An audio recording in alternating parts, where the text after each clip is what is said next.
Bases dropped on a new week of soccer down here. John here, you there. Welcome to Soccer's Morning Show. Busy reaction Monday as always.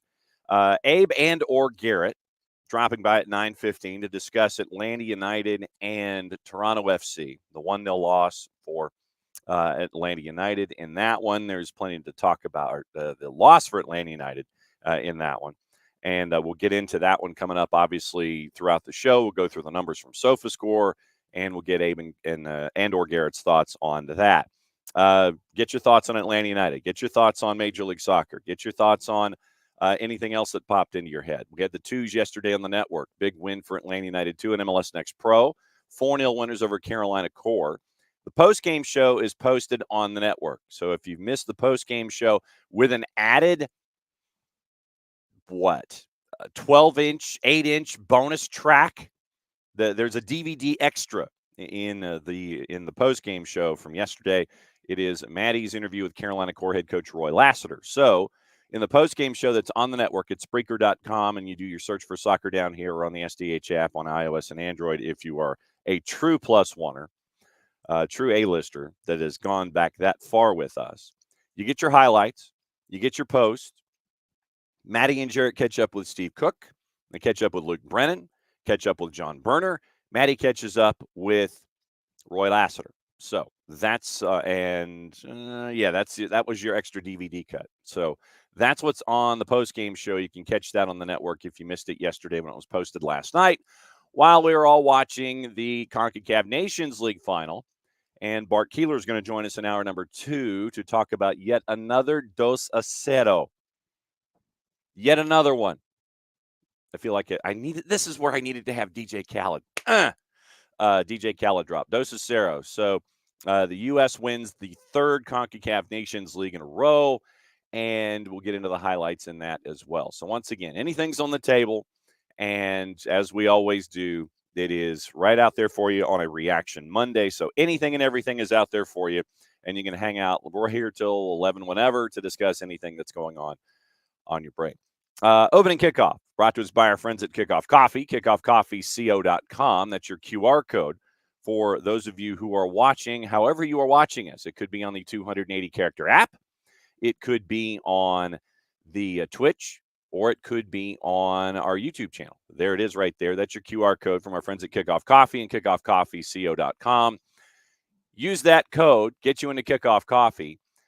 Then use the code SoccerDownHere15. You get 15% off your purchase. They, in turn, take 10% reinvested into the youth game, youth initiatives. Very, very cool stuff from our friends at Kickoff Coffee and kickoffcoffeeco.com. Kickoff this morning has nothing to do with anything on this particular coast. You know the saga of Joao Cancelo? And this is from our friends at The Guardian.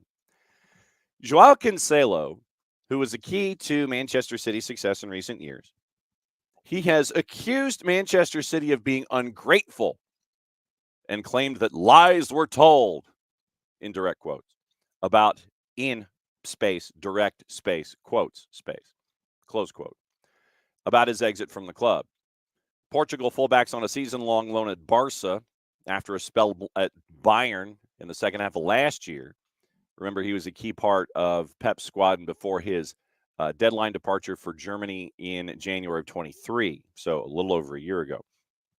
Stories later emerged from our friends at The Guardian that Cancelo, who had fallen behind Rico Lewis and Nathan Ake in the pecking order, had been a disruptive influence in the dressing room. And so he told, meaning he, Joao Cancelo, to perhaps, get our pronouns in the right place. Cancelo told the Portuguese newspaper A Bola, quote, lies were told. I don't think he necessarily had his finger raised to the sky or anything like that to make that happen. But lies were told. I was never a bad companion for them, and you can ask either Ake or Rico. I don't have any superiority or inferiority complex towards them. I guess this means he just has a complex. I don't know. I think Manchester City were a bit ungrateful to me when they said that because I was a very important player in the years I was there, I never failed in my commitment to the club, to the fans. I always gave everything, end quote. So lies were told. I remember a time when I was robbed and attacked that the next day I was playing at the Emirates against Arsenal. These are things you don't forget. I left my wife and daughter alone at home, terrified. People will only remember this because Mr. Guardiola has much more strength than me when he says something, and I prefer to keep to myself. So lies were told. And I feel like at that point we should sit there and go, lies were told, and we should raise our fingers up in the air because that was the only thing that was missing in this entire ordeal. Lies were told, I say. So there you go. So we'll keep an eye on Joao Cancelo and that particular rundown for his thoughts about his time at Manchester City, where apparently lies were told. And we all need to sit there and we need to go like, whoop. We need to put our fingers in the air, much like someone who does care. And we'll do it that way. Then the other part of the discussion that I wanted to have for opening kickoff this morning, we had an important anniversary yesterday.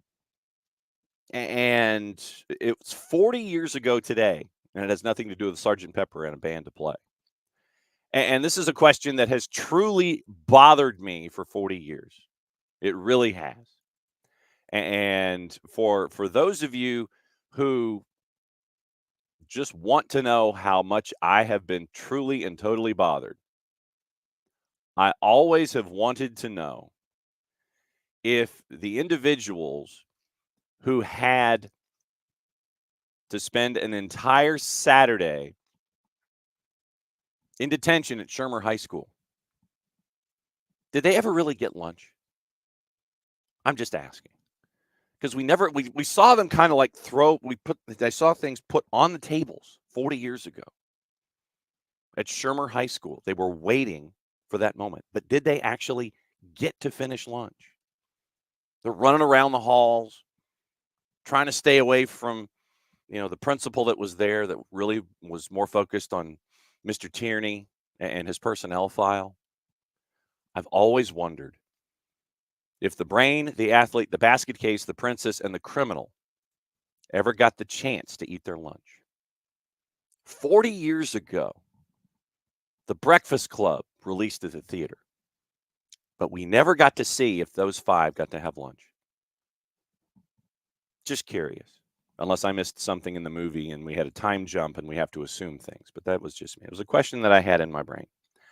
That's your opening kickoff, brought to us by our friends at Kickoff Coffee, kickoffcoffeeco.com. That's your QR code for those of you who are watching on the 280-character app, on the Twitch, and on the YouTube channel. And once again, thanks for hanging out with us as you always do. Don't forget to use the code SoccerDownHere15 to get 15% off your purchase.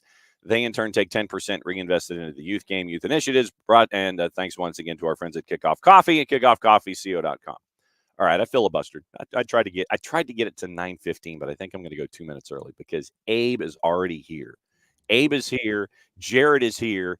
Maddie is on the ones and twos. She's lurking in the background. And so, Abe, good morning. And that's not your living room, though. That's not your living room. You are physically at the studios, correct? Yeah, today I'm at work at the studios. They did eat, by the way, in Breakfast Club.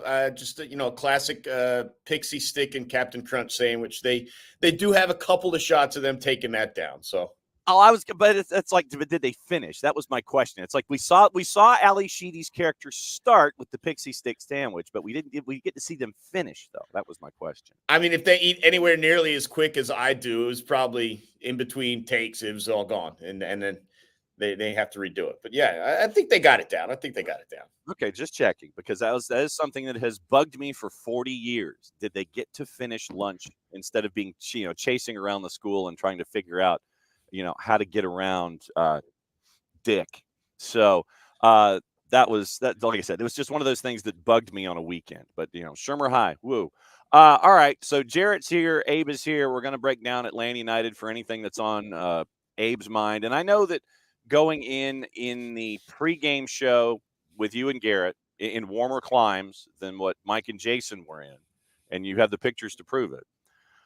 You were not all that optimistic about a result, and by the end of it, obviously, Toronto gets full points, and they have some things that they have to worry about too with Lorenzo Insigne.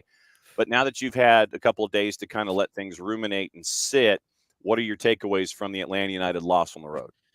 Yeah, it feels kind of odd because I am relatively I'm actually normally pessimistic about most teams, but somehow that gets flipped for Atlanta United normally. But we've now had 2 games where I was projecting a situation where I was like, it's going to be incredibly difficult for them to get points. And look, they're going to go on the road most of the time this season. I'm going to say I think they can at least get a draw. I just didn't see that against Columbus. They're getting their rings. They're celebrating Cruz miss, all that stuff. Opening game, Almada hadn't been with the team. All this stuff working against them. And then the second road game, right? And now you're going up to Toronto in the same situation to an extent. There's just so many things working against them. I just going to be incredibly tough. And I know Toronto was down almost as many players, although many of them due to injury and not international duty, which I think is a different discussion to begin with anyways. But I mean, you're talking about you're missing we said it safely, like 2 of the 15 best players in the MLS between Giakoumakis and Almada. And quite frankly, it's the entire spine of your team. It's the entire middle with Gregerson and Schleich and Almada and Gigi. And so it was just going to be incredibly difficult for them to go on the road in that environment and get points. We can have the discussion another day about whether the MLS needs to take a more serious look at halting action during these international call-up windows, stuff like that. But yeah, unfortunately, I was not optimistic, and it proved to be true. I don't think they played a horrifically bad game. I know the stats maybe say otherwise. It was a very ugly game from a statistical perspective in terms of shots on goal, XG, which is a nonsense stat anyways, and stuff like that. But I do think we had some decent performances from guys we wanted to get a look at. Specifically, I think Noah Cobb did okay. We're talking about this coming game, and when is Cobb? Is he going to get more playing time? I thought he did okay. Look, he wasn't pristine.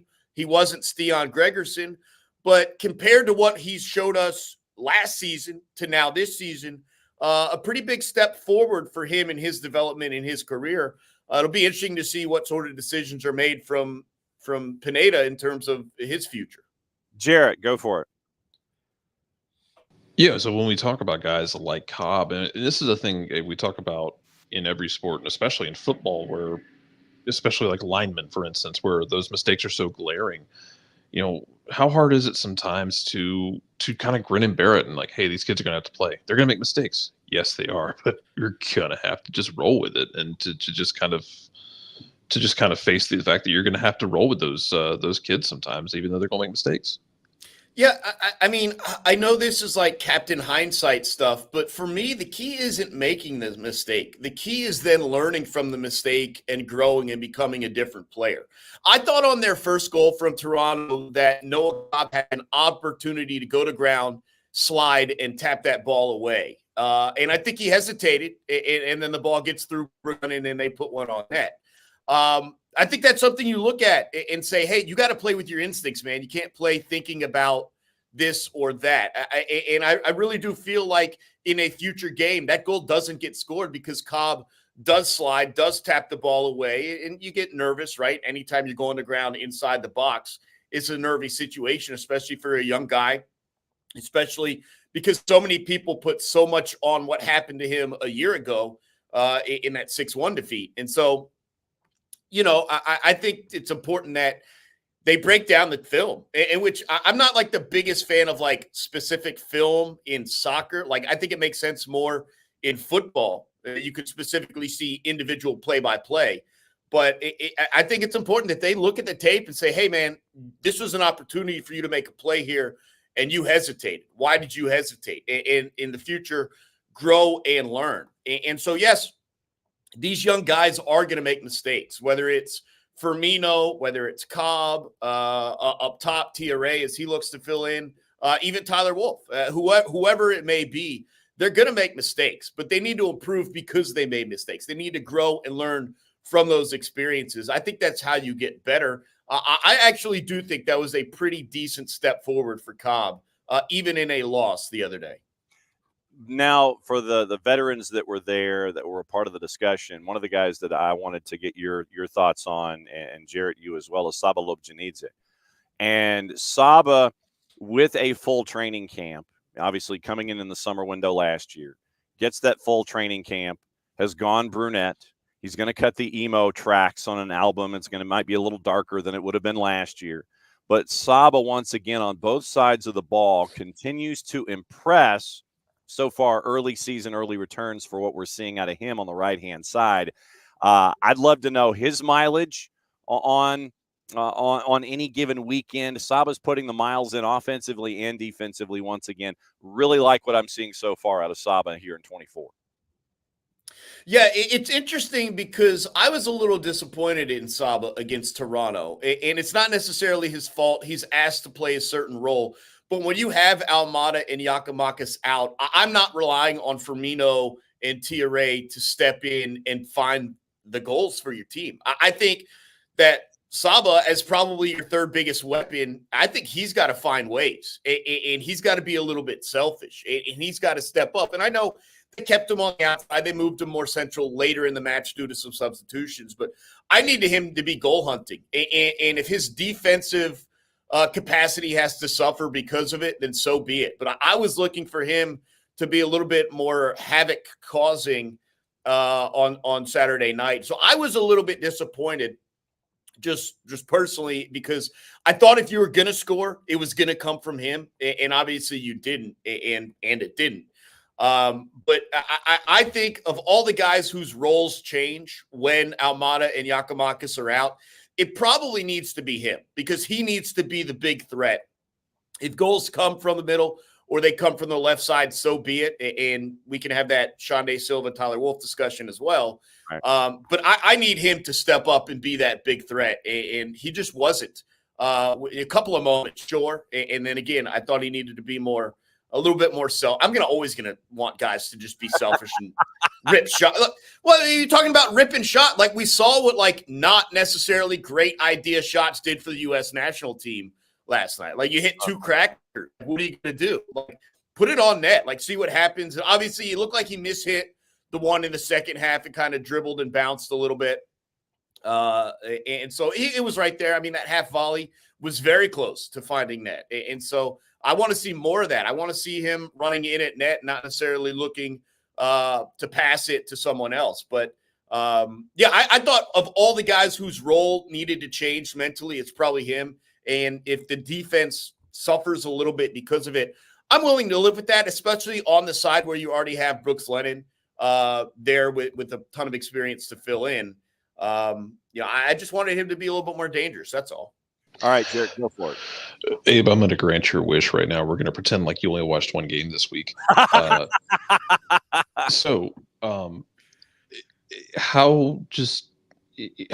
degree of hell is Mexico in at any given moment? Because this is 7 straight that they have lost to the United States. And like I said last night, to anybody who wants to question or put qualifiers on it, were you not alive over the last 20 plus years? Because there's nothing you can do or say that will make me not enjoy every moment of watching Mexico flounder. Yeah, and the problem for them is what are the opportunities for them to get a little get back? Like, let's say U.S. and Mexico meet up in the Olympics. Like, it's not the same. It's a U23 tournament. None of the Youth World Cups are going to matter in terms of that mindset. It really is something where they even if they perform well on their own at the World Cup, they're not winning it. So whatever. And then they somehow, because look, I know. I don't think advancing further than the United States is some great cap in your, feather in your cap. It's a moral victory, eh? Yeah, that's that. If you can't win heads up, then because then we get in we're in March Madness, right? You always talk about well, look who they beat. What was their road to the whatever? It's just not the same. Yeah, I mean, it's an absolute nightmare for Mexico that I am, quite frankly, enjoying a whole heck of a lot. I don't know. This was not a game I necessarily expected to win last night, just based on their performance in the semifinal, if we're being dead honest. And so for them to take the lead the way they did, which is just, I mean, for Tyler Adams to come back in and that's what he does. And also, like, I'm a little surprised that Ochoa, I'll be honest, I thought Ochoa should have gotten to that ball. I don't know if it's a slow reaction. I thought he was screened because there was one angle that was from behind the net where it looked like on goal number 2 from Reyna that he was screened on that one. On the first one, I think he ended up, getting a little bit to it. But once again, when you finally pick it up and you have to react and you're going to your right, you are going to be a little tardy on the response. But Tyler Adams just hit it absolutely flush. Counterpoint. Memo's old. True. Like he's 74 years old. He has lost multiple steps. True. That's not to take away from Tyler Adams at all. That's a great strike. No. Look, it's a crazy strike. There's no doubt about it. But it wasn't shoulder height, head height. It was not that high. I feel like he probably should have been able to get to it. And you're right, John. He did get a little touch of 2 fingers onto it. But, I mean, at that pace, there's just no way. I also felt like the ball didn't wiggle as much as he thought it would. Yeah. And he probably delayed trying to get a little read on it as it was coming through one of the Mexico's players' sliding legs. And I mean, it was a crazy hit, especially in that sort of game. We just don't see that often enough for the U.S. So many goals come from inside the box, maybe a mucked up play, kind of the way that Gio Reyna's goal came, if we're being honest. It kind of bounced around a little bit of pinball, a poor clearance, and guys there to – I mean, when you have Tyler Adams hitting it for, I don't know, what was that, 28 yards, 30 yards out, whatever it was, that clean, even though it wasn't quite elevated to the point where it's unsavable.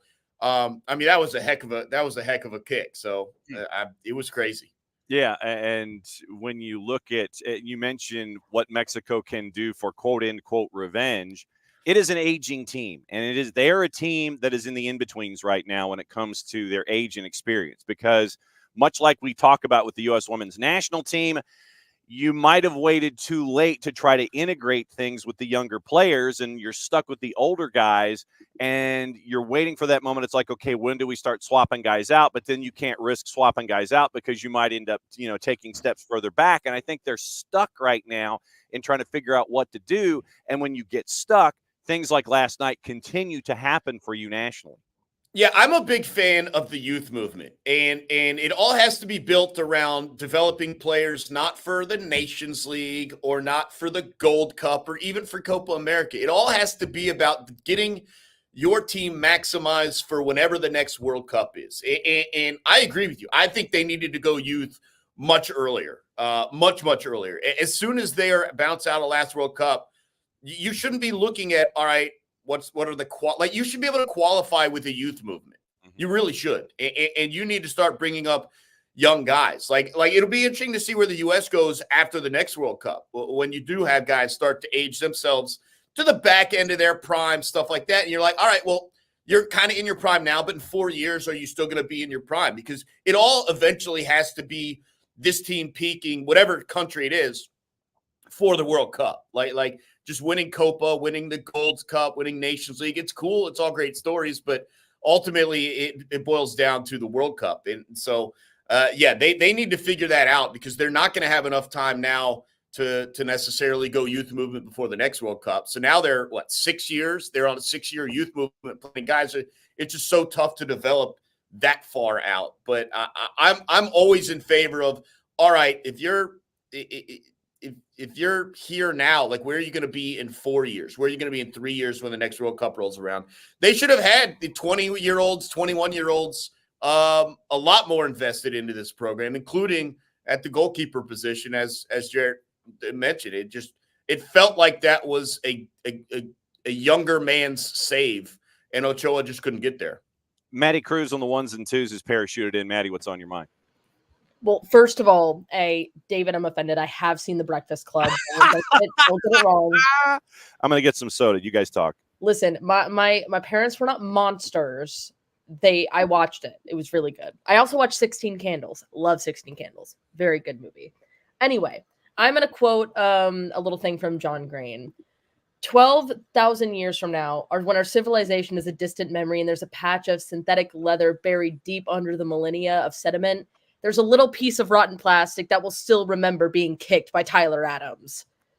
Because, whoa, that goal literally took me out. I think the overall performance of how we looked against Jamaica to then Mexico, it looked so different. And I don't know if it was because we were rising to the occasion, because it's always Mexico that always, it's that fired up. True. But, it's strange. You go against a team like Jamaica, you have that performance, and then you come into a team like Mexico, you got to learn from the mistakes. And I actually think that that Greg Berhalter and the whole squad did a very good job of adapting to that. Well, Abe, at least with Jamaica, you weren't playing Iceland Part 2. No, I do think there was probably a mindset there against Jamaica that was a little bit look-aheady, if we're being honest. And I think I don't know about you. Like, I feel like when you look at CONCACAF and you look at who's dangerous, especially depending on where the game is being held, there was a previous regime in Jamaica that felt a lot more dangerous than the team now. I think Canada is a team that screams danger to you now when they're healthy. That in previous eras, maybe they didn't. And then obviously Mexico, home or away. And I mean, who decided to play that in Dallas? It may as well be an away game at that point. But yeah, I think there was definitely like a lack of focus against Jamaica, which probably the fact that you were able to somehow survive that probably not only refocused you, but doubled down on that focus. And I think there was much more focus last night, probably than we've seen in quite a while from the men's national team. And yeah, like when you try and like go, there's been some incredible goals for the United States, but most of those are probably more because of a situation than necessarily the pure quality and pure class of a strike. I mean, there's a couple of, the Dempsey is hit that I can think of, stuff like that, but there's not many that are going to top the just pure quality and class of what Tyler Adams did last night. All right, last question for you before you go. And since I know you're at Colony Square, that means that you're kind of busy. Get right game. Easter Sunday, Chicago comes to town. Atlanta United, once again, the chance to get full points at home, and another one that they need to take care of. Yeah, I'm interested to see who's back in the lineup, who's playing as we wrap up the international call-ups, who's going to be available for 60, who's available for 75, who's available full 90. But quite frankly, you're at home. You're undefeated at home this year. You've had some very strong performances, including last week out a clean sheet, when they last were at home, a clean sheet. Yeah. And quite frankly, you're better. You're just better than Chicago. And so this is a situation where I do expect you to come home. Whatever the lineup is, I do think you'll get a couple pieces back, certainly not all. I would assume Gregerson is still out with that meniscus injury. But this is an opportunity, as you said, to reestablish yourself and pull home the full 3 points. And I do think they will do that. I think the crowd's going to be fully supportive, as it always is at Mercedes-Benz Stadium. You had excuses in Toronto on the road. Whoever's in the lineup, there's no excuse for not being able to beat Chicago. So I'm pretty optimistic. We're back on that side of things. Luckily for me this week for Atlanta United. No doubt. As always, at Abe Gordon on the Twitters, at 929 The Game, the pre and the post with you and Garrett Chapman. And at some point, sir, no offense, but I am anticipating that you will be outside doing a show, if not both shows, because of the picture that you had in the climate-controlled surroundings in Colony Square, and Mike and Jason were in like 20-degree weather. I'm fully anticipating a moment sometime. Well, the good news is if we're doing the shows outside, it's probably somewhere near Mercedes-Benz Stadium. As we know, the weather here in Atlanta, not quite as devastating as what they were dealing with up there in Toronto. It could get cold towards the back end of the season. Who knows what part of the faux seasonal wheel we're at right now. So, but bring it on. The difference is I am always dressed for the setup. I mean, when you have a dog like I do, you're checking the weather app and the radar like every 15 minutes to try and find those windows of, whatever that you need to walk the dog. So I'm always ready, whatever the occasion is, temperature wise. No doubt about it, brother. As always, great to have you on Mondays. Be safe. We'll catch up with you again. Actually, we'll see you Easter Sunday for those of us that wander inside Mercedes-Benz, and we will hear you a week from today. Thanks, as always, for hanging out on Mondays. Yeah, look forward, hoping to talk about 3 points next time instead of 0. You got it, brother. Thanks again. That's Abe. And Abe is going to go get breakfast. I forgot to ask him what his mug was this morning. I am slipping, man. I am just absolutely slipping on what his mugs are. Traditionally, when folks come to visit, I always want to know what the coffee mug is. Because of what happened with Atlanta United, let me run through the numbers really quickly. I know that a lot of folks are focused on Dos a Cero, as you should. And basically, at this point, I'm just going to sit there. Once we get through the numbers, whenever Bart wants to join, he can join, because I imagine we'll be talking about it a whole lot when it comes to what we saw. Your starting lineup in the matchup, it was Brad in net. You had Ronald, Derek, and Noah Cobb to go with Brooks Lennon at the back. And everybody, Brooks punched a 7.5, by the way, on the day. Your midfield, no surprise, Dax McCarty, Tristan Muyumba. Muyumba had north of a 7 on SofaScore. Tyler Wolf was a part of it as well. And SofaScore has it mixed up.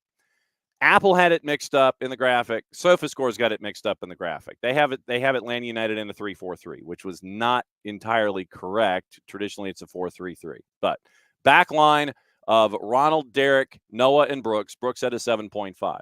Midfield, Nicholas Firmino taking over in the 10 role. He had a 7.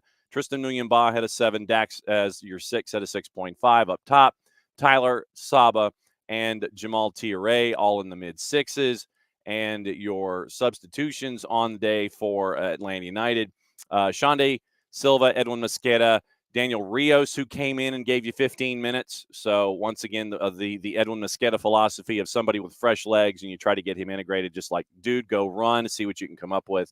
And Derek Etienne Jr. came in for a cup of coffee for Sabalob Janidze, and everybody had 6s on the board. Your stats on the day. For Atlanta United, it was 54-46 in possession, 20 total shots for Toronto, 9 on target, 8 total shots for Atlanta, 3 on target, which meant 9 were off target, all 3 off target for Atlanta, 2 blocks on each side.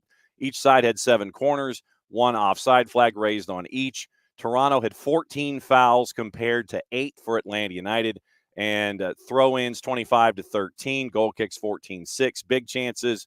And this is all on the side of Toronto. No real surprise. Big chance, 5 for Toronto. They missed on 4. They hit the woodwork once. 2 counterattacks, 2 counterattack shots. 13 shots inside the box, 7 outside. Atlanta had 7 inside, 1 outside. Brad had 7 saves on the day, preventing goals, a new statistic from our friends at SofaScore, a .94. Atlanta passed at 83% accurate. Toronto passed at 84. Long balls, 31 out of 67. For 46%. Toronto had 36 out of 60 for 60%. 6 crosses each. Atlanta United had that on 1 less attempt. 7 dribbles and 54% success rate compared to 15-32 for Toronto. Duels won. Basically, it was 50.1% to 49.9, 55 out of 109. And aerial duels, 17 out of the 27 won by Toronto. 24 tackles for Atlanta United compared to 14 for Toronto. 10 picks for Toronto compared to 7. 19 clearances compared to 12. Garrett, now that we've had a couple of days to kind of look at things, what else is stuck in your mind about Atlanta United and Toronto? So you're missing a lot of people. It's a tough game. Just because Toronto's been tough to play this year. They've been scrappy. John Herdman's got them playing together, and what they lack in raw talent, they're making up for in cohesiveness right now. Look, the weather wasn't great, but as we have seen through many games this year and in previous years, when you have an adverse condition game, one team's going to handle it better than the other. And Toronto handled that better than Atlanta. Both teams created some chances. Some quality there's a delta in quality between those chances. Toronto takes their snapshot chance in the first half to get their lead going at halftime. If Saba's able to wrap his foot around that volley coming through the box, maybe we're having a different conversation. But again, if frogs had wings, they wouldn't bump their ass when they jump. Correct. Yeah, you didn't. And then in the second half, I mean, look, it's windy, it's cold, it's miserable, but Toronto coped with it better. And you have to tip your hat to them for doing that. Yes, you're missing guys. You want to see what some of the rotated squad can give you. But man, it's tough because It's one you're gonna want. I think it's one you do want to do again if you have a chance, because you feel like you can do better with it. You can do better with the few chances you created. But you also kind of have to get ready for this week now. And like I said, it's tough. I mean, because the weather was tough. It wasn't super rainy. It wasn't super like snowy, but it's cold. The wind, go look at the corner kicks. Both teams are hitting on the left side. I mean, that ball is just hanging up there. But Toronto coped with it better. And you give them their flowers for that. They had those moments where they got it right. I think you could give a special shout though to I think you give a special shout to Brad Guzan though for this game, because man, Goose made some damn saves. Both goalkeepers for Atlanta did this week, because John Burner for the Twos was going to hang on to that clean sheet for dear life. Yeah, he was. But man, Brad Guzan, I mean, look, the second goal happens because Brad makes a great save going low to his right. It's a bad height for him. He gets down, he tries to push it away. You just have somebody there on the back post who's able to tap it in, and your defense doesn't react quickly enough, / it doesn't fall fortuitously to one of them instead. Yeah. Man, Brad was really good in that game. He seemed like he was really pissing off Bernadeschi at the end of the game because he just wouldn't let him score. I was really happy with what Brad's giving you. And look, we are 18 months, give or take, from his Achilles injury. Yeah. And I've really been impressed with him so far this year. And I think a lot of it is you are more than a year on from that injury, and I know Brad is very much long in the tooth. As far as goalkeepers go, and as far as MLS players go by age, I think he's been outstanding this year, because you brought in a guy to challenge him, and he has risen to that challenge, and in some cases gone above that challenge. And you give him a pat on the back. You give him the warmest seat on the bus with the seat warmer turned on at the end of that game, because he was outstanding. Now you have to compartmentalize that, and you have to go beat Chicago. I talked about the games you won were games you had to win because you were at home against teams that were exhausted. Yep. A little bit to Abe's point, this is one where it sucks, and it's an entirely different conversation we can have, and I feel like we have every year, about the way MLS does the international windows and plays through them. And it's tricky. It's tricky for a lot of teams. Toronto less so, just because there's such a unique situation where Insigne and Bernadeschi aren't getting called into the Italian national team, so they're keeping their heavy hitters, which is very fortuitous for them. If you're them, you lose Davy Flores, and you're supposed to lose Osorio, but that one didn't happen, and that was kind of sketchy the way that one went down. You lost Osorio. No, you didn't. Where like he was supposed to be gone and then he didn't. Yeah, it's like, he's injured. Okay, fine. And then he stays. Once again, as we talked about, like, that's a game. The games Atlanta won were games Atlanta needed to win because of the circumstances. Yeah. I think if you were Toronto, this was a game you needed to win if you were Toronto, because you had a team coming in to rough conditions, missing half their starting lineup, including all their designated players, and you were going to have your heavy hitters. This is a game, if you're Toronto, you had to win, and they did. Yep. Now Atlanta's going to come up at games like this year, where they're going to have to win on the road. Yep. And they're just going to have to do it. Or they're going to be a situation where the home team has to win this game, and Atlanta's coming to town, and Atlanta's going to have to pull that upset, because every team goes through that, and you're going to go through those situations on the road where it's going to be tough, and you're going to have to overcome it. We'll see how they do this year, because not every game is going to be Christmas, and not every game is going to be forging the Northwest Passage, trying to find the Pacific Ocean, the Donner Party, through a shipping lane. Yeah, but it's not great. But you got to bury it now because you have Chicago coming to town. It's going to be a tricky game.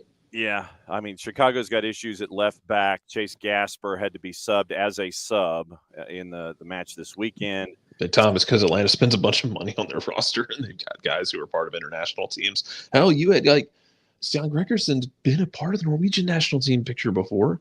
Yeah. He wasn't gone. Tyler Wolff had been part of the youth national team setup as recently as last year. He wasn't gone. You had, man, imagine if Brooks got called into the U.S. national team picture, which Brooks is like, he's doing everything he can to get called into that national team picture. Like, it's something, I feel like it could have been worse. Like, imagine if they'd called Saba into Georgia. Yeah. It could have been worse. Yeah. But yeah, when you spend the money, when you're like spending like this, it's just, that's one of the side effects is you're going to have people disappearing in the window. And then when you play through that window, it gets tough, and not even just a talent wise, but I think chemistry wise. Yeah, that's definitely. Yeah, I'd love to ask those guys how their feet felt, because there's a lot of touches, not even just for Atlanta, for Toronto as well. There's a lot of touches in that game where it looked like they couldn't feel their feet. Yeah, where like they were mishitting the strength on the power on passes, or even when they were receiving passes, like heavy first touch, thump, off the foot, like it's hitting a log. Correct. I would be very interested to like hear what they said. Like, hey, how do your feet feel? Like, does Toronto do they have warmers under the field? Because some of y'all looked like you couldn't feel your feet. Yeah. When you were receiving the ball, it was a minor miracle that nobody's feet just fell off when the ball hit it. Exactly. Maddie Cruz, now that you've had a couple days to kind of let Atlanta United and Toronto ruminate, what else is on your mind? I mean, it's one of those things where it's hard to balance because of how, you're missing 7 players. You're missing some of your very key players to your squad. Yeah. And it's also like, oh, well, you have all of these young developed players who can do the job and who have done the job in the past. I mean, honestly, just from looking at the match overall, I think it was very difficult for us to connect. Like, it was very difficult for us to create chances. And when we did, it was miscommunication on the field. No one was really talking to each other or even anything like that. It felt very disjointed to me when I was watching it. And so it was hard. And, it's just, it's difficult to grasp. One thing I don't like, though, is I don't like that. I saw somewhere, I don't like that people are like trying to pin it all on the players we brought up from the twos, because I'm like, no. Like, those players are phenomenal. They are pros. I mean, hence literally Efrain Morales, Matt Edwards, and Luke Brennan all literally playing a full 90 minutes almost yesterday and won 4-0. I'm like, we have the talent. It was just, it's unforeseen circumstances. The weather played a big factor in it too. I thought it was either going to be a draw or a loss against Toronto. But I mean, all hats off to Toronto. They played really great. I'm hoping that Insigne gets better, though, because that injury, it does suck, and I hope that they get that figured out. Yeah, we don't know what the official word is. It looked like he was, grabbing his right hamstring. He was having problems leaving the field. And, we don't know right now what the extent of that injury is for Insigne. We'll keep an eye on that. Bart Keeler joining us top of the hour to break down another dose of Seto. And we got highlights to go through with that. Also yesterday, Atlanta United 2, Maddie mentioned it. And we were all there, and the match is available on our Mixler channel at soccerdownhere.mixler.com. You can go back and listen to the extravaganza that was Atlanta United and the 4-0 win over Carolina Core. Carolina Core had played in the Open Cup in midweek against Bill Hamid. I did not see the match. I do know it was a 5-goal thriller. It was a 3-2 final. And I do not know. Bill Hamid gave up a really weird deflected goal that was genuinely hilarious. I'm shocked. I have been like grumpy about Bill Hamid for a long time ever, and some of this goes back to like the concept of the GK Union. Yeah, because goalkeepers are very weird human beings. Yes, they are. And there is like a fraternity of goalkeepers, and like I've been kind of salty about Bill Hamid since he just publicly slammed Guzan. Yeah, about like that's like in a weird situation of being a goalkeeper. That one always bothered me, because he just publicly just slammed a fellow national team goalkeeper, and like it didn't help that Bill Hamid never really did anything after that. Yeah, never really did anything after that. It was very odd. Mm-hmm. It was. And so Carolina Core comes in, and they had had 3 guys who had played the full 90 in the midweek turn around and start for Roy Lassiter in that matchup on yesterday afternoon up at the Fraction. Luke Brennan had a very busy day. Here's goal number 1 from the network, courtesy of us, Jason on the call. Surveying his options. Outside of the foot pass over to Gajardo on the left flank. Gajardo inside to Russo. Russo. Further inside to Armas. 25 yards from goal. Over to the right to Okello. Patience here from Atlanta United 2. Back to Armas. Armas. Short cross. Volleyed in. Goal! Goal! Goal! Atlanta United 2. Luke Brennan.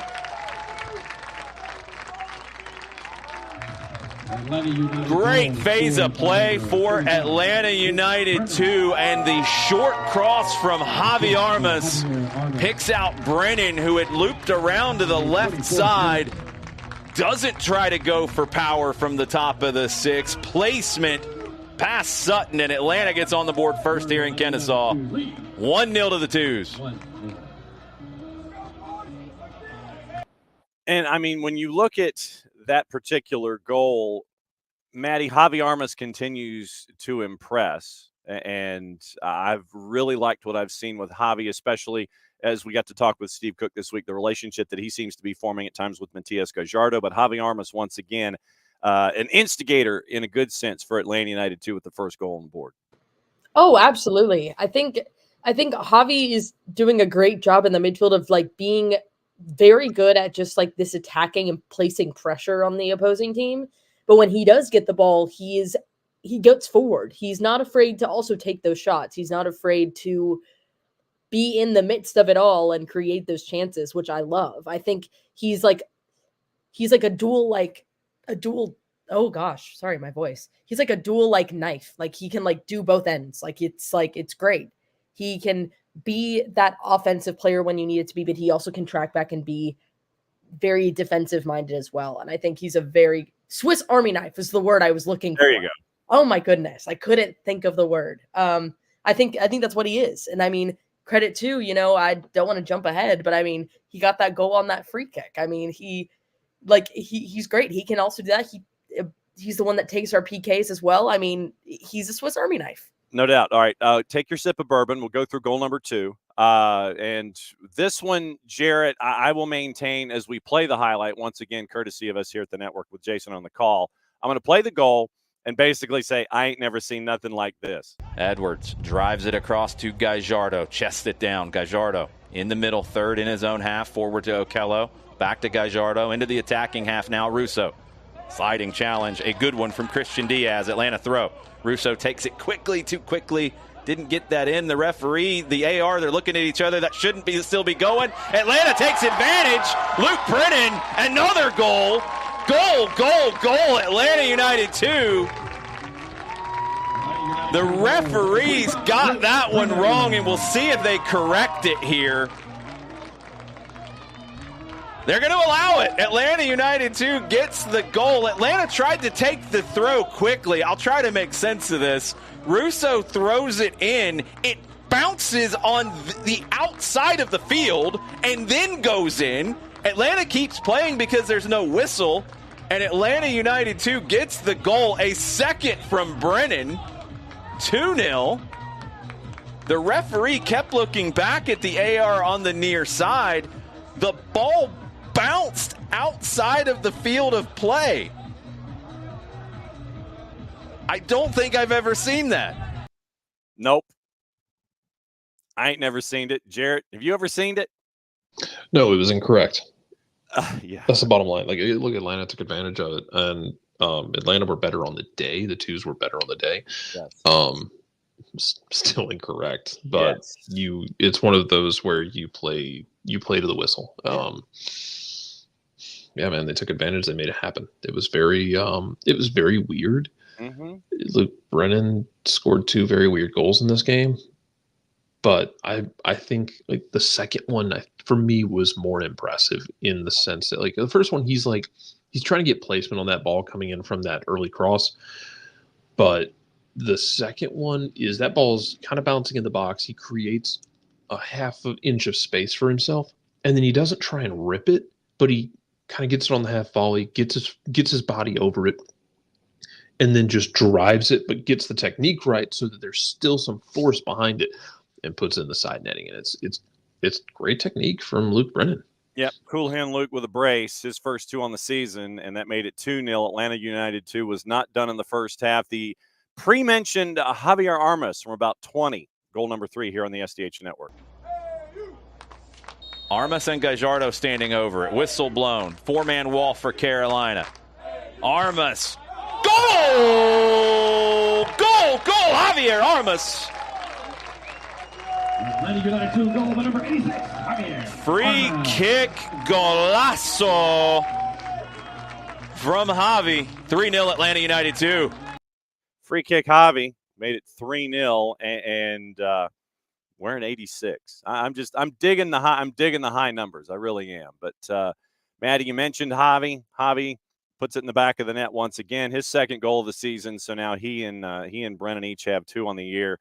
But we get to see imagination come in a bunch of different forms, and in this particular case with Javi Armas, it came from a set piece.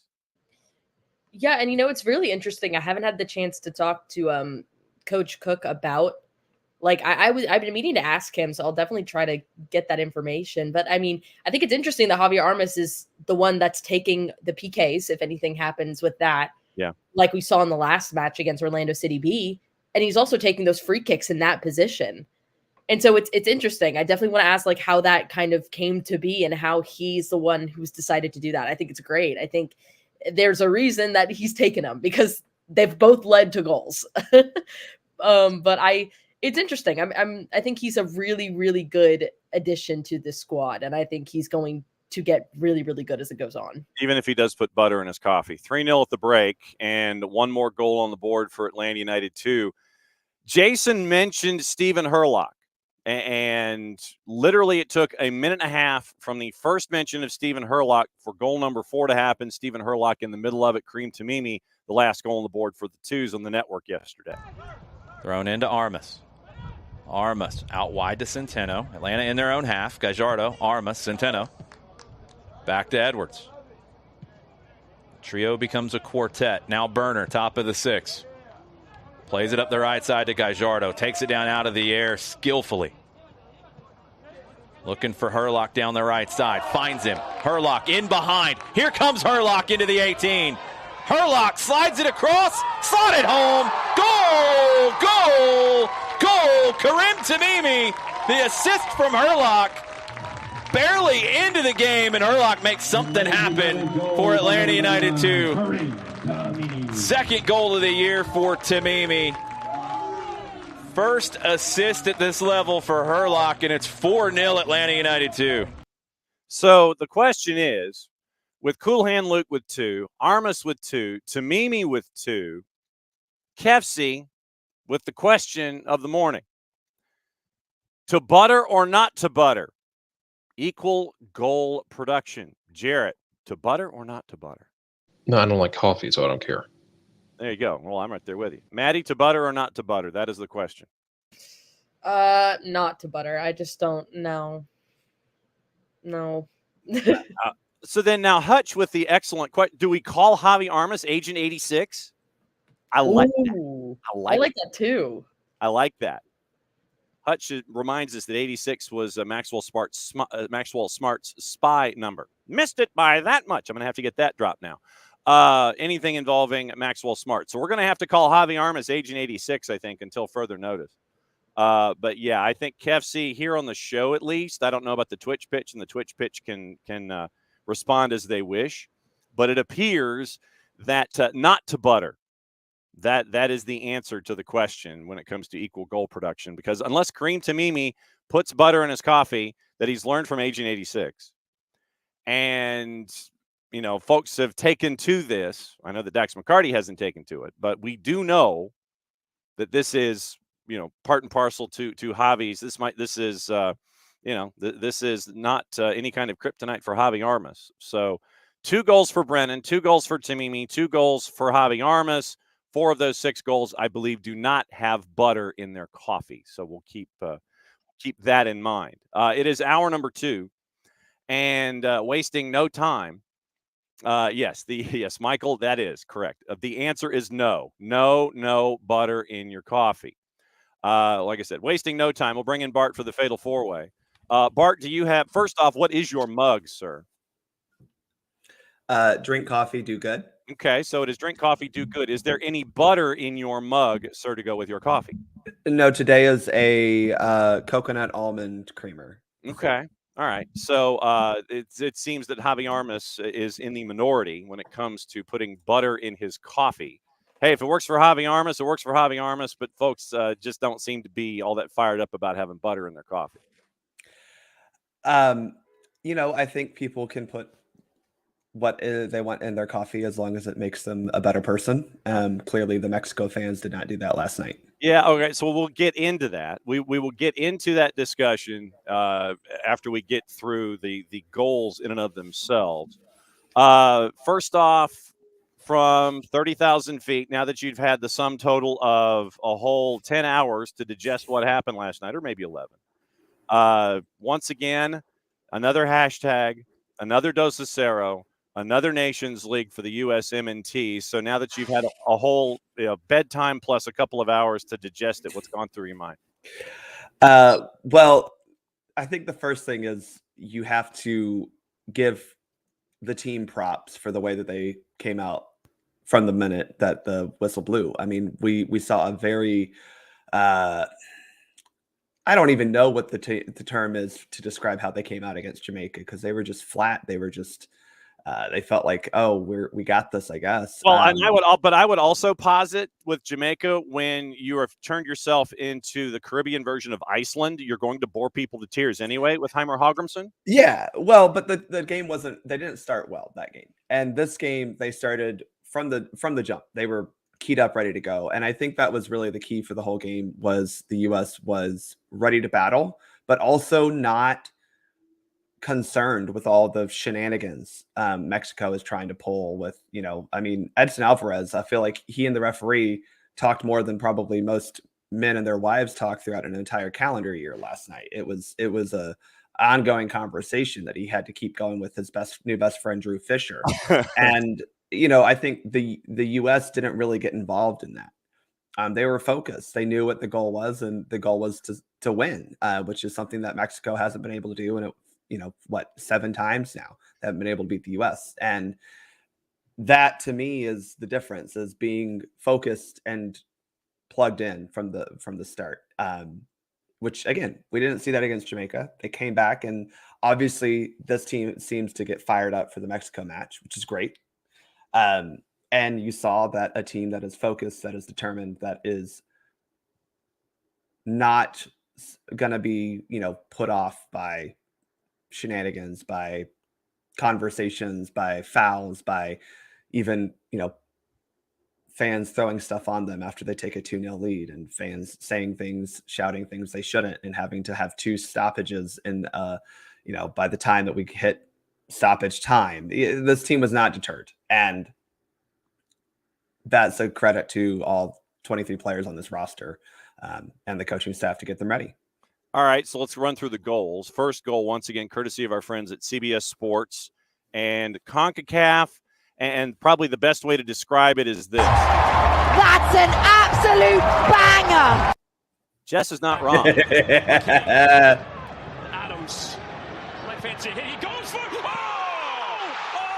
that is absolutely sensational from Tyler Adams. A banger befitting of a final. The U.S. lead Mexico by a goal to 0.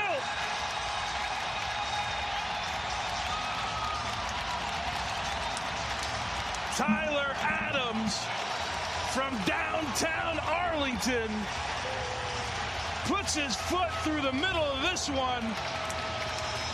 Nobody closing him down. Nobody expecting him to shoot. Nobody thinking Tyler Adams had this one in his bag. And what an absolute banger. This play almost looks like it's just going to continue right here. They're going to work this ball around. Tyler Adams, nobody closing him, has one thing on his mind, and oh my, does he get through the middle of it to put the U.S. up 1-0. Tyler Adams is back. Hadn't started for the U.S. in 475 days and produces that. Chris Whittingham, Tony Miola on the call on Paramount Plus, CBS Sports, and our friends from CONCACAF. See, now, this is what happens when you let people sit there and give you the right lead in, because it was. That's an absolute banger. And you had Whittingham and Miola mention it, I think, a good solid 3 times. They were just listening to Jess. That's the bottom line here. Now, looking at the replay, the precision, well, first and foremost, he hit it about as purely as you possibly could. Mexico gave him entirely too much room and too much time to set up the shot from 30. Then you have it go through the scissored legs of a defender on the way there, and it gets past Memo Ochoa for 1-0. Tyler Adams, minutes restriction. I'm hoping Andoni Iraola was not mad at the number of minutes that Greg Berhalter played him this weekend, but Tyler Adams came out strong and hit an absolute rocket for the first goal of the match. Well, and it was a good example of kind of recycling a set piece opportunity. And that's something that this U.S. team still needs to improve on, is maximizing set piece opportunities. This was one where, the play that ends up getting Tyler the goal, Tim Ream is on the left side because he's been pushed up from the set piece and passes it backwards just to kind of recycle possession, but he's playing basically as a left winger. And that kind of ability to reset and still utilize the momentum you have from a set piece is important, especially if you're going to play teams like, Uruguay or better this summer. You're going to have to stay locked in, keep the momentum from those types of advantages that you're creating through set pieces.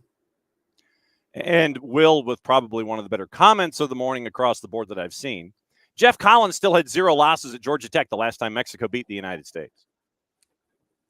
So, yeah, well, man wins. Well, Mexico's gone through about as many coaches as I feel like Georgia Tech has gone through in that time. So. No doubt. So it's 1-0 at that point. And Will, with the geographic correction, it was from Denton, not Arlington. It was from the far western section of central of the Metroplex. It was that far. Yeah, that was definitely. I mean, at least Fort Worth. That was from way back. And I think Mexico didn't expect that from Tyler. No, we didn't. That's for sure. We've seen him take shots like these before, but they definitely were not saying, "Oh, we need to go out and step to this." Guy who's played a grand total of an hour of soccer in the past 5 years, it feels like. So. Yeah, no doubt. And it was right at the end of the first half. And so you've got that momentum to carry you into the locker room. Mexico has things to think about. And then the other guy who hasn't played a whole lot of minutes for his club team, but is more than happy to be put in the lineup by his national team, in the second half, gets goal number 2 to create the hashtag all over again, once again, courtesy of our friends at Paramount Plus, CBS Sports, and CONCACAF. Chris Whittingham, Tony Miola on the call. The byline. Oh, it's cheeky across the area, and it's off of right and headed away. Only as far as Gio Reyna! Dos a cero! Gio Reyna!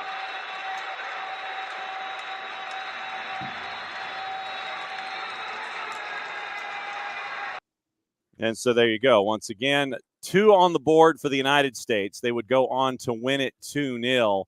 And before we get into the latter stages, shenanigans and all of that discussion, because, yes, once again, we have to discuss it, but for the reason of the chant being brought out, not because of what it traditionally is attached to. There is something else that's attached to it now when it comes to the weaponizing of that particular chant. But Gio Reyna, who, with the minutes that he played, once he cleared the 84th minute of the Jamaica match, he had played more minutes for his national team than he has for his current club team in the entire time that he's been at Nottingham Forest.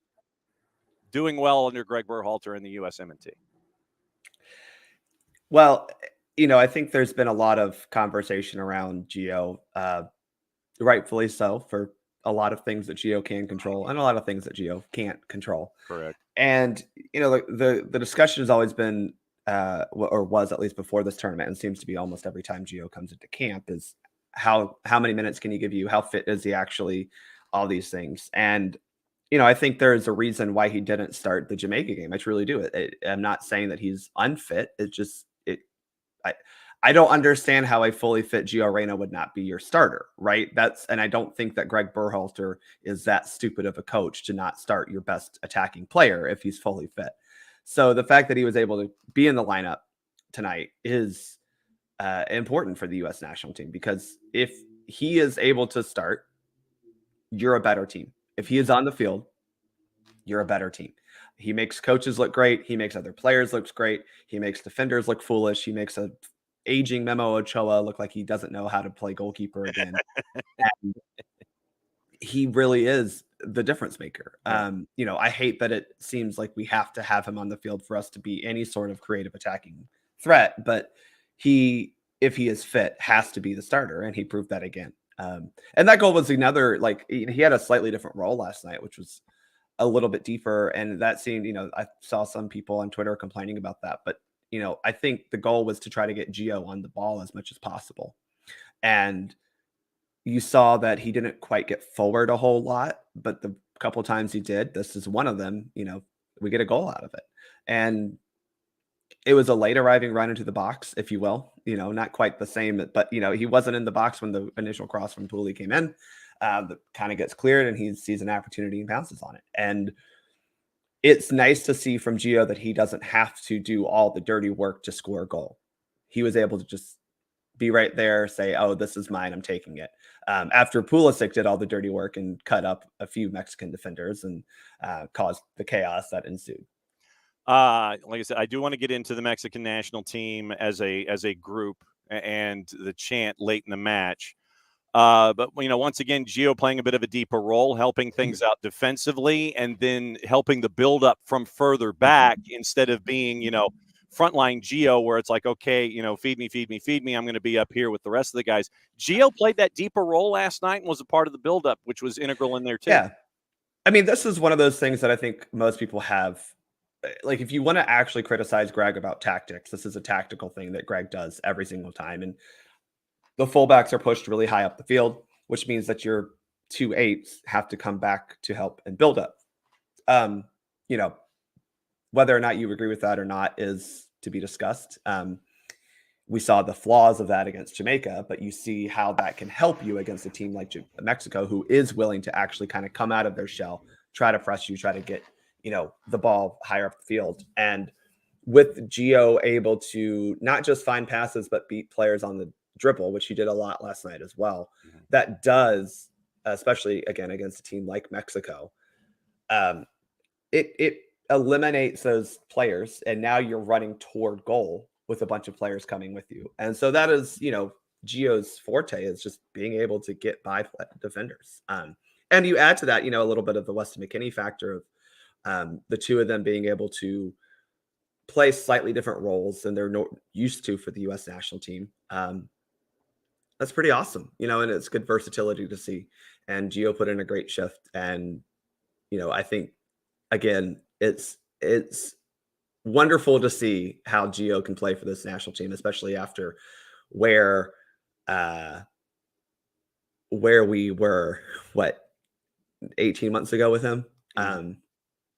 It's nice to see the growth that he has had personally. And unfortunately, his club situation hasn't improved. And hopefully he can find a way to make that a little bit better this summer. Yeah, if Nuno ain't playing, then something's not right. Maddie for Bart, go. I know that we've talked about all the good things that came out of that game. I feel like we kind of have to get into the no doubt stupidity down here that was ensued. Yeah. My question to you, obviously, I know it's a bit different because I don't think you've ever had to deal with this as a ref. But with that being said, you have the steps, the actions taken. You did it. It went on for a little bit. No stoppage. Finally, we got a stoppage. It was a couple minutes. Then they went back to it. Still continued another stoppage. It doesn't seem like this step is working. I mean, Like, how do we combat it? Because the only way I can think of is to fine the hell out of Mexico. Well, Yeah, I mean, I think you just hit the nail on the head. Like this particular protocol isn't working because Mexico has figured out that they can just do it whenever they're losing because they're the worst losers of any sports fandom ever. They start fights, they throw batteries, they throw urine, they throw punches, they throw beer, they throw, everything imaginable at fans of the opposing team, at players.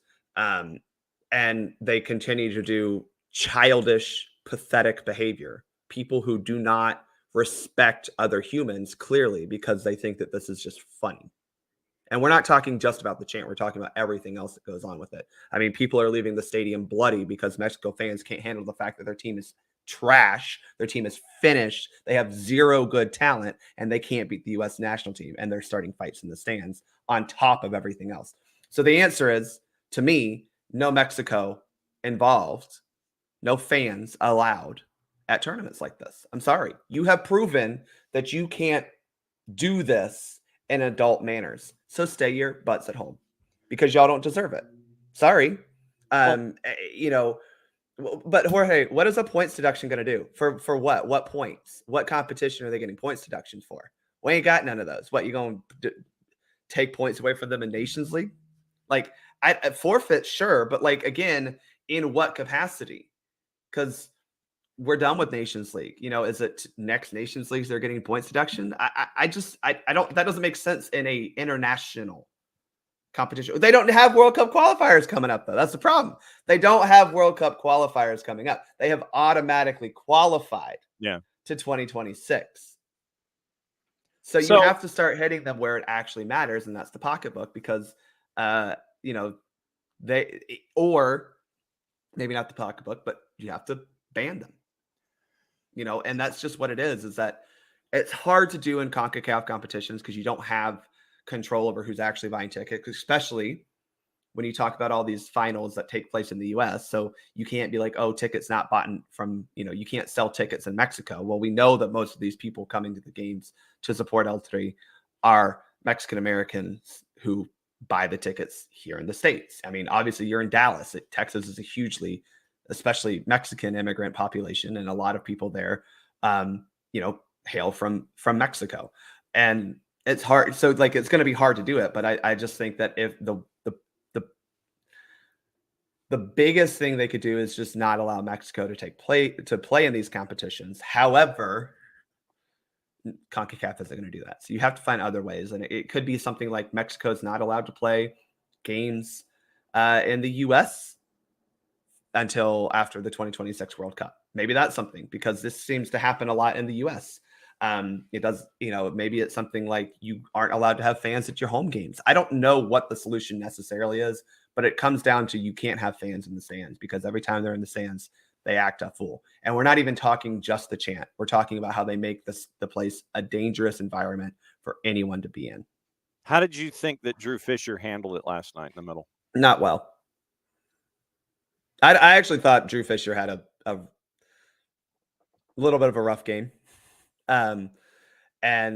Luckily VAR came to his aid to, truly show that that was a bad penalty call. That was a whiff and a simulation yellow. And in review, it was handled correctly. Absolutely. I thought he struggled last night, which is weird for him because I thought he made the most sense of the referee to take on this match.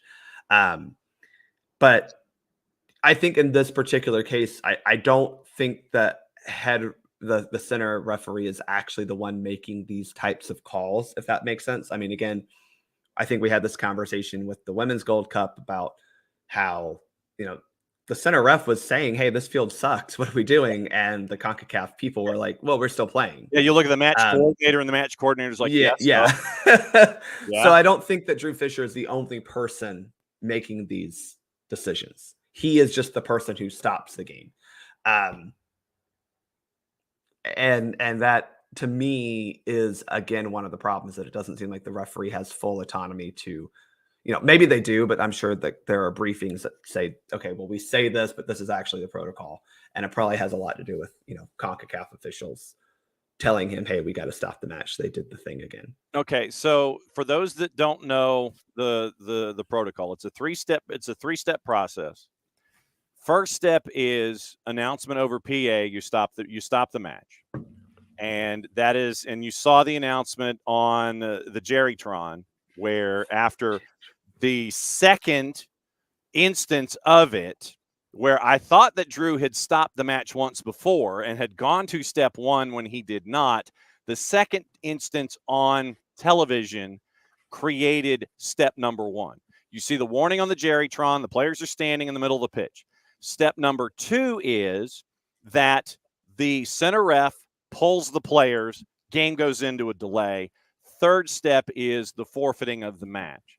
What we are seeing in the fans of ATLUTD is the weaponization of a chant, Bart, Yes. to the point that you were saying it is not attached to its first focus, that it was brought into the purview of the delays and the steps and removals from matches. It is now turned into a weapon by fans of ATLUTD when their team is losing. And that is where this has gone. It has gone from being number one reason for the chant, number one reason for the implementation of the three-step process, to fans being mad and now using that chant as a weapon against the match itself and a weapon against their own club. Yeah.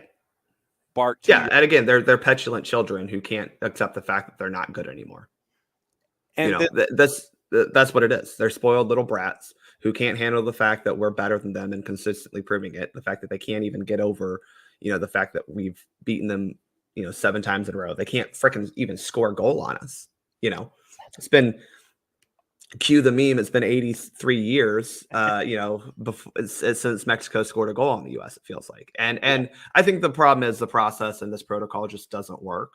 And CONCACAF needs to find a better solution, because clearly once you get into the game, you're not stopping the game. Please stop. We're not doing this. Well, and especially for a crowd thing, this works. To Maddie's question earlier about like, how do you deal with this as a referee?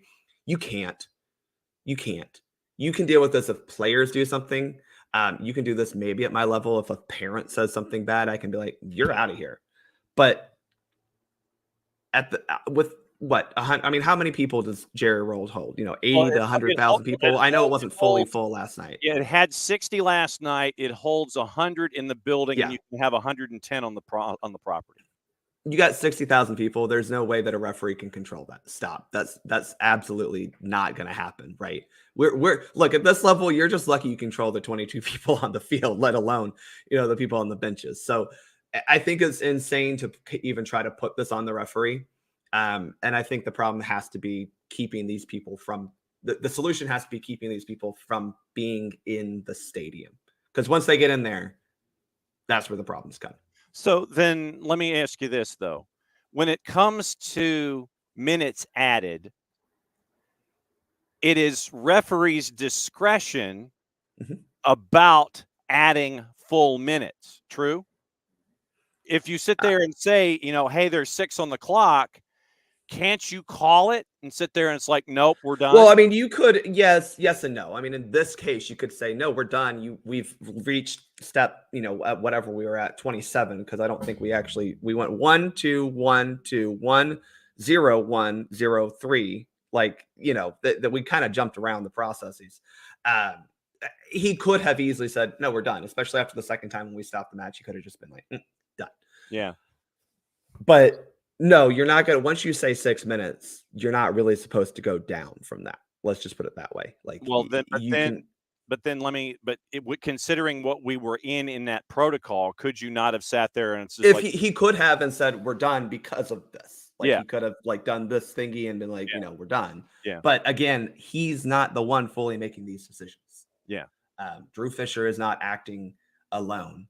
He is enacting orders given to him by CONCACAF. He's not acting alone. Let's talk about ATLUTD for a second. And this was the point that I made in hour number 1 when Abe Gordon was on. Right now, ATLUTD to me seems a lot like the women's national team for the U.S. where you have veteran players, and for whatever reason, you might have young players, we don't really know, because they're not getting minutes, and you're stunting the growth of your program with these veterans that you have, and you're not getting the results because you have these veterans, but you think you need to have the veterans to get the results that you're chasing. It seems like ATLUTD on the men's side is stuck in a hell of a catch-22 right now, and they don't want to take that step to play the younger players to develop their game forward, and you continue to have results deep in tournaments like you had last night. Am I off? Well, yes, because the U.S. women have won 4 World Cups Okay. and had an unprecedented stretch of success. And I think both teams are definitely in a down generation. I don't know if it's particularly analogous, but I see what you're saying there. Yeah. I just think for Mexico, their problem is they're not developing a lot of young talent. I genuinely think that's the problem. I think there's also issues with Liga MX pricing players a lot high. We know that their market internally is way inflated. Kind of like MLS Premier League with intra-team deals. Yeah. Yeah. Which, by the way, MLS needs to be careful with this because, as we saw with Miles Robinson, clearly he's not worth here what he's worth in Europe. I mean, that's what it comes down to, is those players are worth more in Mexico than they are in Europe, right? Whether that's also a European problem of not valuing North American players the same is another discussion to be had. But I think the problem for Mexico is just that they're not developing talent the way that they used to. And we're seeing this by the fact that they're trying to steal all of our dual nationals. You know, I mean, like they're going after the Cowell brothers because they happen to have Mexican-American, Mexican descent back in their family tree. Part of it also, I think, is, to your point, they have a group of established veterans, but even that, they've kind of, weeded out a little bit. I mean, outside of Memo Ochoa, I don't think there's I don't know if there's anyone behind a starter last night that's absolutely better than whoever started. Because I don't know who would be in net for. Well, that I don't know either, John. I think that's a legitimate question. I mean, Memo clearly is the best option they have. Yeah. But I'm with you that also maybe that's a problem because they keep playing Memo Ochoa and not really trying to find that replacement, So, I mean, we have yet another Nations League, and it's another set of wins for the United States, third one in a row. When you look at this tournament on the whole, obviously we looked at Jamaica, and it's now the Iceland of the Caribbean, and ATLUTD with their issues. What other takeaways do you have from Nations League on the whole? It can be more U.S. stuff, but any other disappointments, any other surprises from Nations League in the tournament? What else sticks out in your mind? Yeah, my takeaway, and I want to throw this back at you, John, but I think my takeaway is CONCACAF needs to stop having tournaments every damn year. But you know why? I mean, I fully know why. Yes.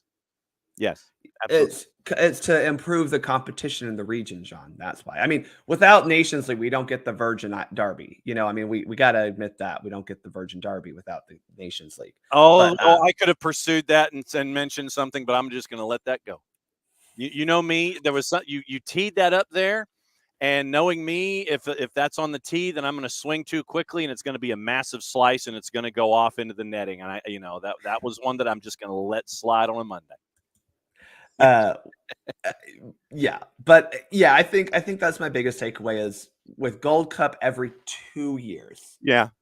And Nations League it seems like year now. I'm okay with Nations League being more frequent. Yeah. If you make Gold Cup only once every 4 years. And I do think that actually, to me, Nations League is better for the lower tier teams because you're getting more consistent competition. As opposed to with Gold Cup, you just hope you qualify for a tournament. And then when you don't qualify, what do you do? Because for those of you who don't know, there were Nations League games going on this past weekend. Yeah. Levels, I think these were, I mean, we're talking League C, but they were finishing that out. I think League B as well. So, I mean, again, that's why we got the Virgin Derby between, the U.S. and British Virgin Islands, which is fantastic.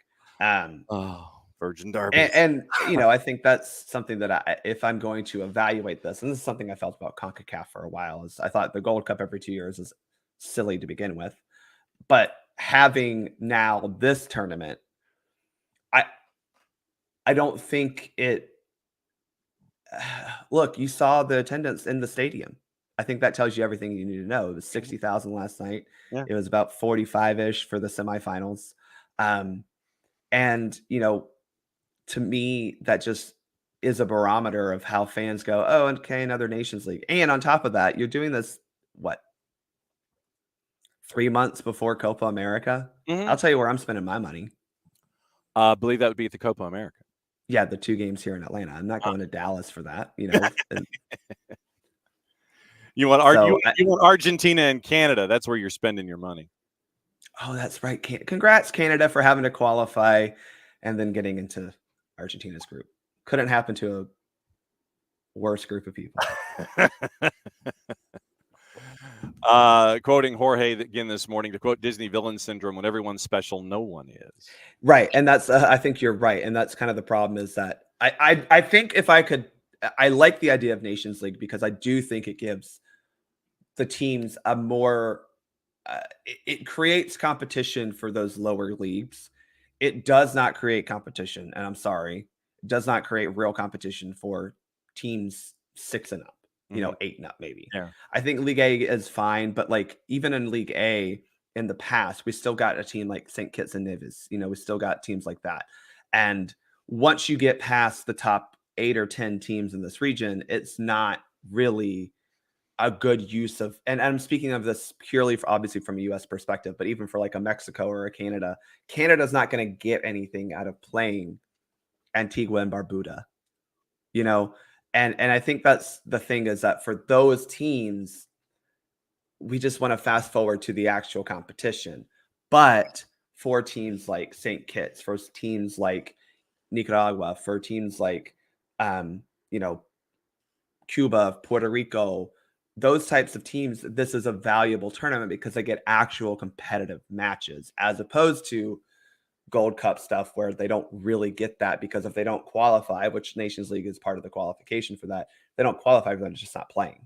And so I think that's the thing, is that Nations League is a benefit to the Confederation as a whole, but it's not a benefit to USA, Mexico, even to an extent Jamaica, who, while they played really well against us, and did win 3rd place, like those, they're a level above the rest of the Caribbean teams, but it's still a good tournament to have. I just wish that we didn't have to also have the Gold Cup every 2 years. I wish we didn't have to have this, every year. And CONCACAF needs to figure that out. The good, the bad, the ugly, the indifferent from the U.S. men's national team from a roster perspective. Who was good, who was bad? I guess quoting our old buddy Chuck Dowdle, the old GBU. What was the good, the bad, and the ugly for you? There were only 2 bads. The first was Joe Scally was, he had a bad game.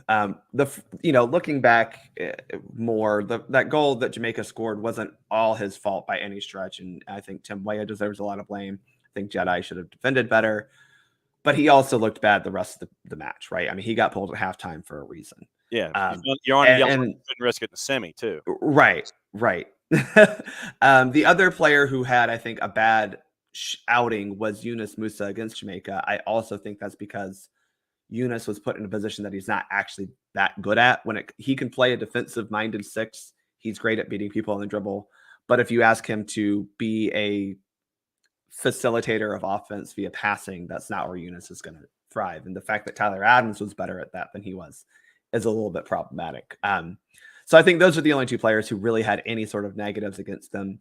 From the positives, though, I mean, Serginho Dest was amazing last night. I thought Haji Wright obviously showed so well this tournament, and makes that striker competition even more interesting, because, I still think Ballo is, Folarin Balogun's still the most talented striker we have. But at the end of the day, you got to score. You got to be productive. And Haji was very productive for this team in these 2 games. So, I think Haji was the one who had the biggest high. Gio was a very good high, but we know what Gio is. He met expectations. Yes. And maybe the other positive is just seeing Tyler Adams play soccer again. That was good. But I don't think there were any real bads, because even with Yunus and Joe, it's like, well, you had a bad game out of what we've seen of you be pretty good. So it's, okay, you had a bad game, but I thought for the most part, even in that Jamaica game, even though it was slow, like players were playing okay. And they made up for it against Mexico. The test, though, John, is going to be this summer. And that's kind of where we're at with this team is you can dominate CONCACAF all you want. You got to go prove it against, better competition from the rest of the world. Yes. And at the same time, for Copa America, you're going to have this roster that was European League dominant. I think this will be pretty much the roster for Copa America, to be honest. Which presents to me an interesting situation / juggling act for the coaching staff, because they will be coming off of their seasons, which will have been completed. And so right now, this time of year, they're used to being in league play. So they're used to the demands of your time and everything. But in Copa, your season will be over. You will be continuing to play in the summer after your league play is done.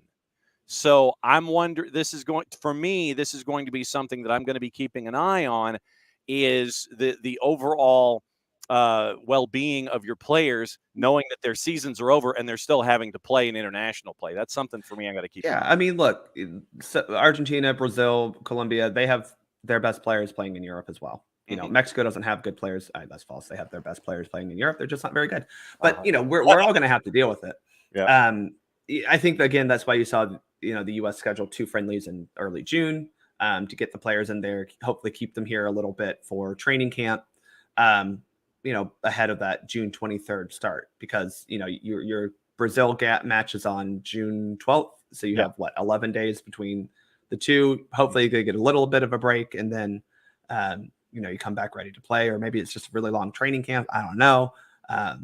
But I think it's a fair question. I just think that you're not going to not call in your best players, because I'm sorry, there's no one playing in MLS who matches the level of anyone over in Europe right now. I'm sorry. No, it'll be something monitored. You mentioned St. Kitts and Nevis, and that triggered this. St. Kitts and Nevis had 2 friendlies. And over the last couple of days with our friends from San Marino, the San Marino national team right there. St. Kitts and Nevis won the first one 3-0. San Marino did not lose the second one yesterday. It was a goalless draw. So San Marino didn't lose, but they didn't score. So I figured that would be the that's about as best as I could probably ask for. Correct. Yeah. So we're trying to figure out the last time that our friends from San Marino actually won a match. Did not happen with these 2 friendlies with St. Kitts and Nevis. What's the latest with Soccer for US POD, and what's coming on? We will be recording probably tomorrow night with looking at availability, and we'll have that episode out this week talking about this, the 3rd Nations League in a row that we've won. 3 in a row, John. 3 Pete. 3 in a row. As always, my friend, great to have you in on Mondays. And obviously, that when you want to vent your spleen about things, that you can always crash at any time. Basically, the way that this works with Bart, outside of his normally scheduled times, he will either text me or email me and go, link me. And that, and that way he'll want to crash and talk about stuff. So enjoy the rest of what's in your mug that will not have any butter in it, sir. No butter. CONCACAF Nations League once again to the U.S. men's national team. Thanks for hanging out with us on a Monday, and go grab some late breakfast or some lunch. We'll catch up with you soon. Hey, Atlanta, though, we're up next. She Believes Cup in 2 weeks. So that is hope true. To see you all there. Get your tickets now and make sure that there's more than 49,000 in MBS. Bart's going to keep drinking his coffee, and he'll roll from there. Yes, Alex, thank you. Speaking of San Marino, what are you taunting me with here? Open link in a new tab. Our friends from San Marino did what? Is it? Let's see. Desire to face Mexico and be able to win a game after 20 years. Yes. Wow. Oh, wow. Yeah, San Marino wasting no time. They're chasing after folks. Well done, San Marino. Time for me to go to the top of the order and welcome folks in here for the final half hour of the show. Once again, anything else that's on your mind, that's what today's all about. It's Reaction Monday. Could be reactions about your favorite teams that drive you crazy, any news that's going on, or it could be about San Marino wanting to challenge El Tri to a match and trying to win something for the first time in 20 years. Morning, Alex. Morning, Will. Morning, Tom. Morning, Michael. Michael has a theory. Less ambitious owners in Major League Soccer like playing through international breaks. It keeps more parity. We'll get into what happened tomorrow through the rest of Major League Soccer. Some crazy results. And we'll get into what is going on there. We also have a developing story out of MLS adjacent. We'll get into coming up in just a bit. Tom, weekend recap. Death taxes, Atlanta United. They weren't embarrassed in the international break. That's a bit much, I think. USMNT plays to the competition. Mexico fans are trash. Morning, Kefsey. Morning, Will. Will, 1 out of 7 USA-Mexico matches ends in a 2-0 win for the U.S. per Opta-Jack. 1 out of every 7. And Michael, being the Auburn grad, is discussing things with Auburn. Auburn did have a 7-point lead against Yale. The boss is not happy, and Auburn did not make it out of weekend number 1. Michael Valverde, 3GB for president. David, since the 3-2 Nations League final in 2021, David believes Mexico has scored 1 goal versus the United States in the Gold Cup. Miles Robinson, he seems to recall. Mexico being dangerous, but shots horribly erratic. I think in 3+ years, Mexico strikers have been letting that squad down. Cost Tata his job. Will cost more men their jobs until they find someone to score in big games. Yeah, and Gignac is not in his 20s. So that's a problem. The depth and the youth are issues right now. And Mexico reminds me, sadly, a lot of current-day Brazil. Brazil, we know we have in our brain the idea of what Brazil means to soccer. Jogo bonito, all that. It ain't that now. It's a painful watch. It's a slog watching Brazil, and it's painful for different reasons for Mexico. Once again, I think they are too old. They don't have any depth. They don't have any youth. And when they start to trail, they just get frustrated. They lash out, commit nasty fouls. They want to try and fall down and goad the official into making calls, these kinds of things. So Mexico and Brazil, 2 traditional powers in world soccer, aren't that right now. And it's a painful watch for Brazil in international tournaments. And Mexico just gets you mad, because they're trying to use cunning and guile to try to draw fouls. And the yellow for simulation inside the 18 was an example of that. To give you an idea, I watched the match on TUDN because I like to get the Hispanic perspective on things and how it's called and what they do, and try to learn as a broadcaster at the same time. When that particular moment happened, they went to replay. They were laughing on air about how poor a simulated foul that was. And they were like, no penal. And they're laughing on the air about that particular incident. And that's what Mexico is down to right now. On the field. Off the field, and I think that the point that Bart made and Maddie made is that right now with Mexico, with El Tri, with their fan base, I think you're going to have to get to the point, but I know that Victor Montagliani may not do this because of the revenue that's attached. Fans of El Tri cannot be in the building. They can't. Because you're going to continue to have incidents like this where you weaponize a chant and take it away from its original, and take the protocol away from its original intent, because fans lash out now because they're mad. They're not lashing out because they're just stupid. They're lashing out now because they're both stupid and mad. I am not saying that all fans of El Tri are this way. But when you have a building like Jerry World, where you have fans during Matt Turner goal kicks using the chant as a weapon against your club because you are trailing 2-0 with 20 minutes to go, and you're mad, fine. If you're mad, you know what? Match is over. Everybody go home.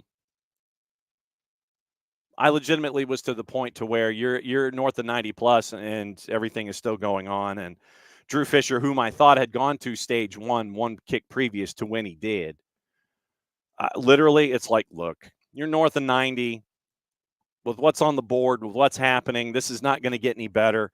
We're done. Go home. Everybody goes inside. Everybody goes home. Match is over. And I know that the Mexican Federation would be mad about something like that. Oh, there was still 6 minutes. We could have scored twice. Really? You got to call it at that point. I legitimately was to the point when we were north of 90 minutes, and you're hearing the chant, you're hearing the kicks. It's not stopping. Call it. You're done. We're out of here.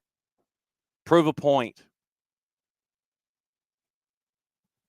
Show to your fans, hey, look, you did this.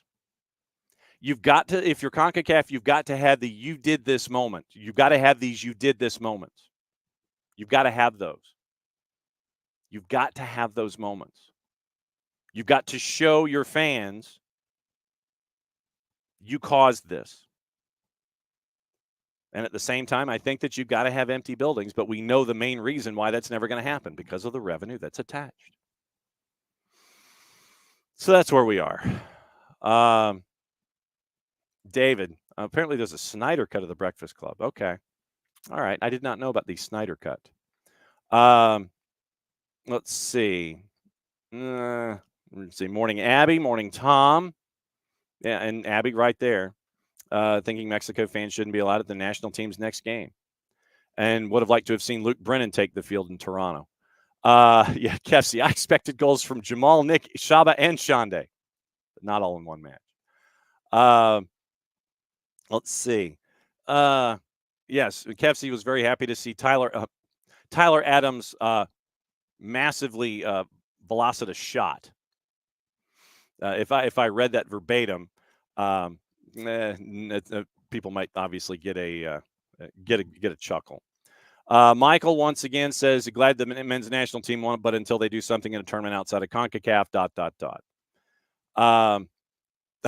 Tom, my reaction to Adams' goal was probably the same as most. No, not from there. Oh, my God, yes, absolutely. Abby, how do we draw games for two major holidays, Easter and Rosh Hashanah? Because people want to see Atlanta United.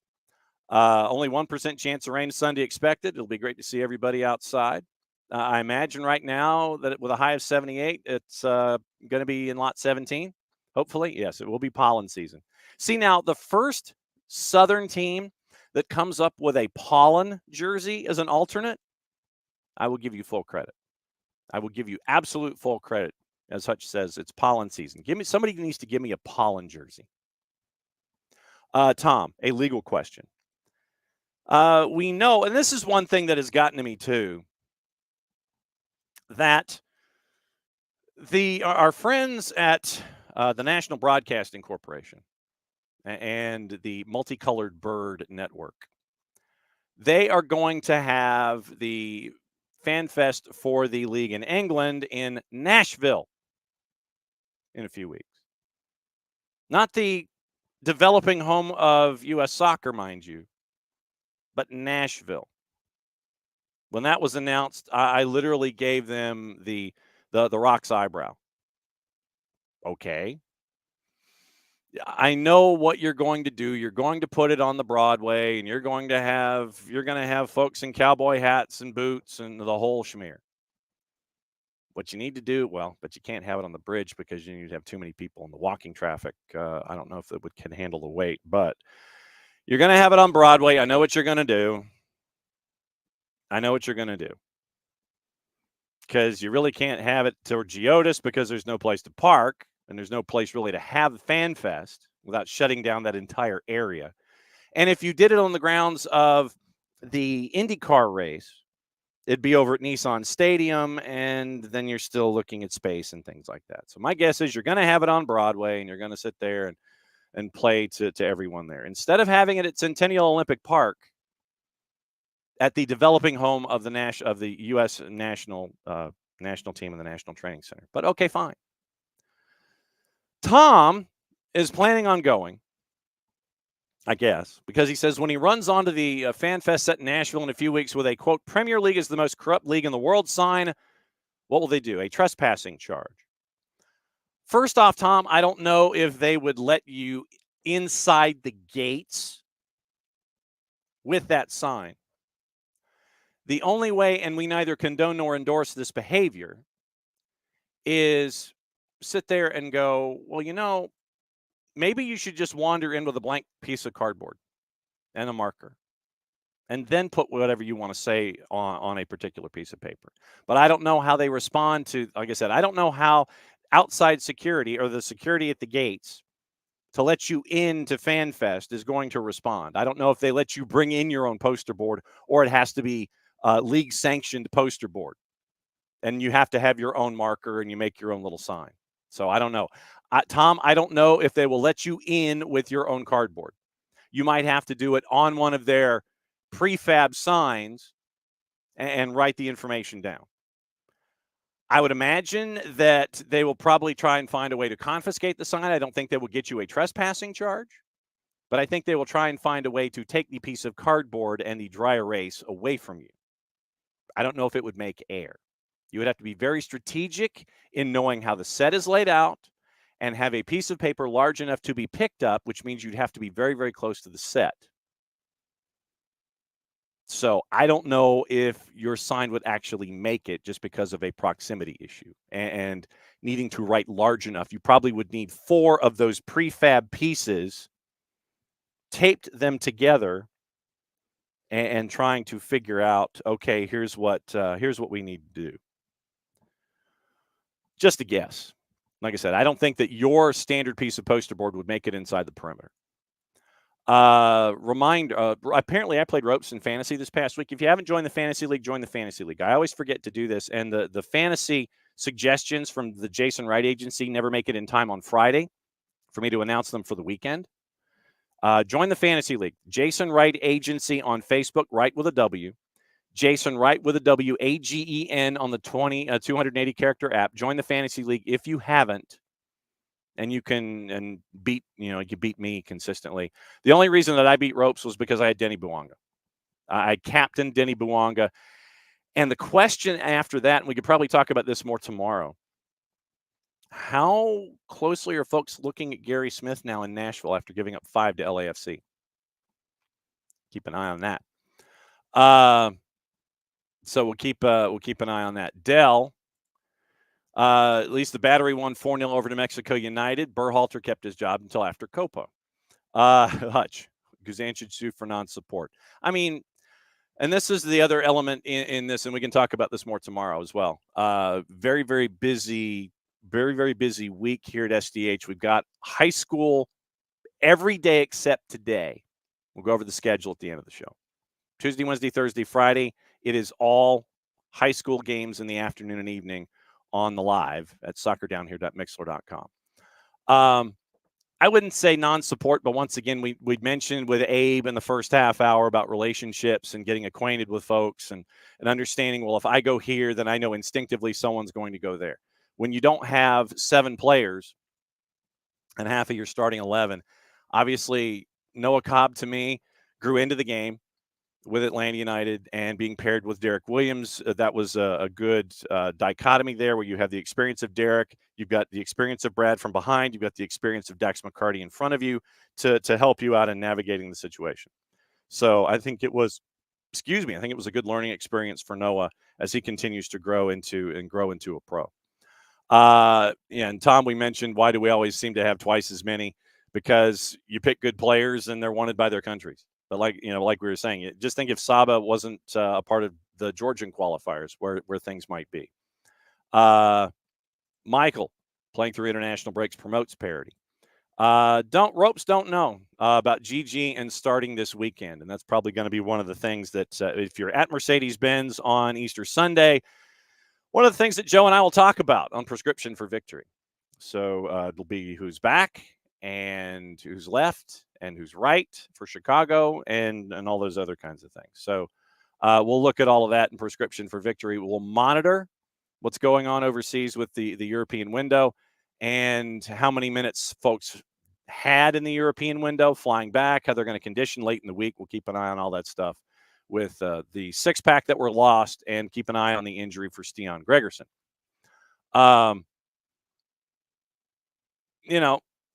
Michael says, if I were Arthur, I'd be yelling, what's the point of having superior talent when you can't play him? Having the superior talent when you can, and it's it is an honor to be selected by your country. And so would you rather have players that aren't stars for their country that don't get called up, and you're not going to be getting the results and the talent that you have on the field for your domestic team? So, I mean, think about it from your Chelsea perspective, Michael. Well, in the old days. But of course, you get into the cap discussion and all those other kinds of things, and that's other stuff that needs to be addressed going forward. Is you've got to loosen the elements on the cap so you can have deeper rosters and continue to build and do what Atlanta United is doing with their build, but at the same time have other players that are out there as well, and the deeper rosters as a part of Major League Soccer. Let's see. Yeah, and maybe different roster building strategy until MLS Wise is up anyway. So we'll see. And Rope says, I wonder how it would have looked if Jay Fortune hadn't been called up for Trinidad and Tobago. I think that you probably would have had Dax starting still, because that's why you brought Dax in the first place.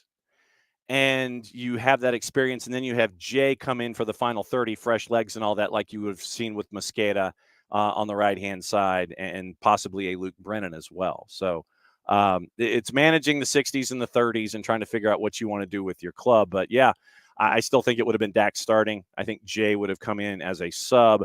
You want on the road in a situation like this with so many pieces missing, you want that experience at the back. And I think that's why Dax was brought in, to be that voice at practice, to be that spot starter, to be your six, to help you out at the back. So let's see. And Abby was there. And Abby, thank you for coming into the booth and giving Maddie the gifts you did. That was very, very cool.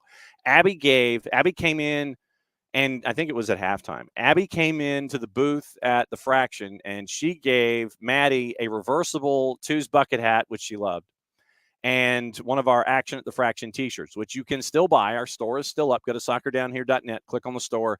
You can get our Action at the Fraction t-shirts, get all of our gear that's there, and rep SDH. And we love it when you do. You can get this. You can get the zipper sweat jacket, and which I have and I love. And this is a double X, and it is a double X. It literally is incredibly large. So maybe a little larger than size when it comes to jackets and things, but you can still go to our store and get all of our gear.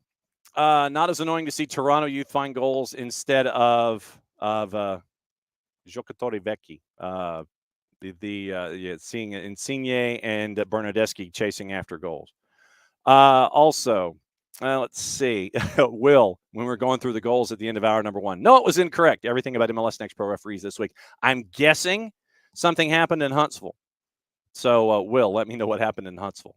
And yeah, Hutch, I think we are going to start calling Javi Armas Agent 86. I think we are. I think that's stuck. And I also think that Jarrett wanted to try to start the Possums as a nickname for Atlanta United too. So we'll get into that and get into that discussion as well. David says when something's 86, isn't it a phrase to mean a restaurant's out of something, or just you're 86th, you're done. Maybe opponents are 86th out of ideas on how to stop him. That could be true. Yeah. So I think that David, I think we go with Agent 86, and when you 86 something, you're done with it. So you can't find anything going on with Javier Armas. And Abby was at Fido last night, and Jarrett did the Irish goodbye because the real world steps in. Why? And Dell, why was our start so different in this game versus the Jamaica game? The rivalry, I think that's still a part of it. But once again, Jamaica, to me, when Heimar Hallgrimsson came in to be coach, they make a point to play the Icelandic style that bored us all to tears in the Euros. Literally, they don't want the ball. They're going to stand and defend.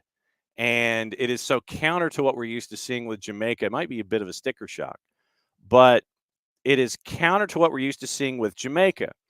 They stand, defends, kick the ball long, try to, have somebody run under it. And also when you're shorthanded, like they were going into the semifinal, they got players back for the third place match. But also when you have folks that are not out, you're going to play. Literally, I saw a line of 5 and a line of 4 at times in the semi, And it was a little better in the third place match where you did have a line of 5, but it was Iceland soccer is now Jamaican soccer, and it bores you to tears. And I think that what they try to do is bore you to death and have Andre Blake in net. Everybody was sitting there saying it's going to be 3-0, 4-0. Look, Andre Blake was in net, and this is the semifinal. Andre Blake was in net. You're not putting 3 past Andre Blake with a defense that's packing it inside the 18. It's just not going to happen. So the fact that it was 3, but it took an extra 30, not a surprise. The fact that it was 1 and it was off an own goal at 90 plus 5, not a surprise. So the pundits at the desk that were sitting there saying, yeah, 3 and 4, and no. You're missing, folks. You're packing it in. You pack it in anyway, so you double packed it in. You've got Andre Blake in net. You're not going to get 3 past. You're not going to get 3 past Andre Blake in a normal 90 minutes, and you didn't. So it happened. And Del, to your point about Berhalter, like I said, I have maintained that I'm not a 2-cycle guy. But that's where we are right now. And you beat Mexico, and you've done it for the 7th time in a row, which is never a bad thing. And so, we'll see what Abby's saying, missing out on not being at Fido in person for a U.S. match. Do you think the game will motivate club coaches to start Ream, Turner, and Reyna? No, and no. Fulham, maybe, of the 3. Matt Turner is in a situation at Nottingham Forest, as is Gio Reyna, so we can knock out Nottingham Forest here as one group. That you bought Mott Sells, you brought him in to take over for Turner. The thing about Evangelinus Marinakis and Nottingham Forest is that part of the reason that they're in violation of profit and sustainability rules, he brought in 42 players to the sum total of $250 million. Matt Turner, you brought in because he was the hot property. Ooh, shiny object. And so you go and chase after Matt Turner, not denying his ability, but Evangelinus Marinakis is drawn to shiny objects. You bring in Matt Turner. Your defense doesn't help Matt Turner out, so it's obviously Matt Turner's fault under Steve Cooper, and so then you bring in Mott Sells to take over the number 1 slot over Matt Turner. Gio Reyna was brought into Nottingham Forest specifically because of his agent and the agent's relationship. Now, remember, Gio Reyna changed agents. Gio Reyna changed agents to an agent that is a buddy of Evangelinus Marinakis, is the owner of Nottingham Forest. And he has helped Marinakis stack his other clubs. So this was a roster stacking move. Hey, my guy, Gio Reyna, whoop, whoop. Gio Reyna has played 38 minutes in the time that he has been at Nottingham Forest. That should, and this is the point that we made in the semifinal, this should tell you something. The fact that he's getting more national team minutes versus team minutes at Nottingham Forest, that should tell you something. But the move of Gio Reyna to Nottingham Forest was specifically tied to the agent that Gio Reyna shifted to and the relationship that agent has with Evangelinus Marinakis, the owner of Nottingham Forest, as a roster stack. So that's where we are. Will wants to give penalties when it comes to the chance. I think you need to have empty stadia. I really do. I think you need to have empty stadia. No fans of El Tri in a situation like that. No fans domestically or internationally. You can't get a ticket in the designated supporters section that's tied to, and you know that folks are going to buy tickets anyway. Then they're going to put they're going to have the heavy coat on. Then they're going to take the heavy coat off. Oh, look, an El Tri jersey. Those situations will happen, but those sections that are locked into being supporter sections for El Tri, no fans. No direct links to selling tickets to the fans of El Tri.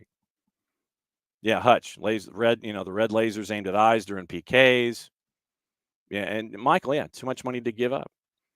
The biggest thing, Tom, would be trying to figure out what tournament do you ban them from. They're not going to be banned from 26.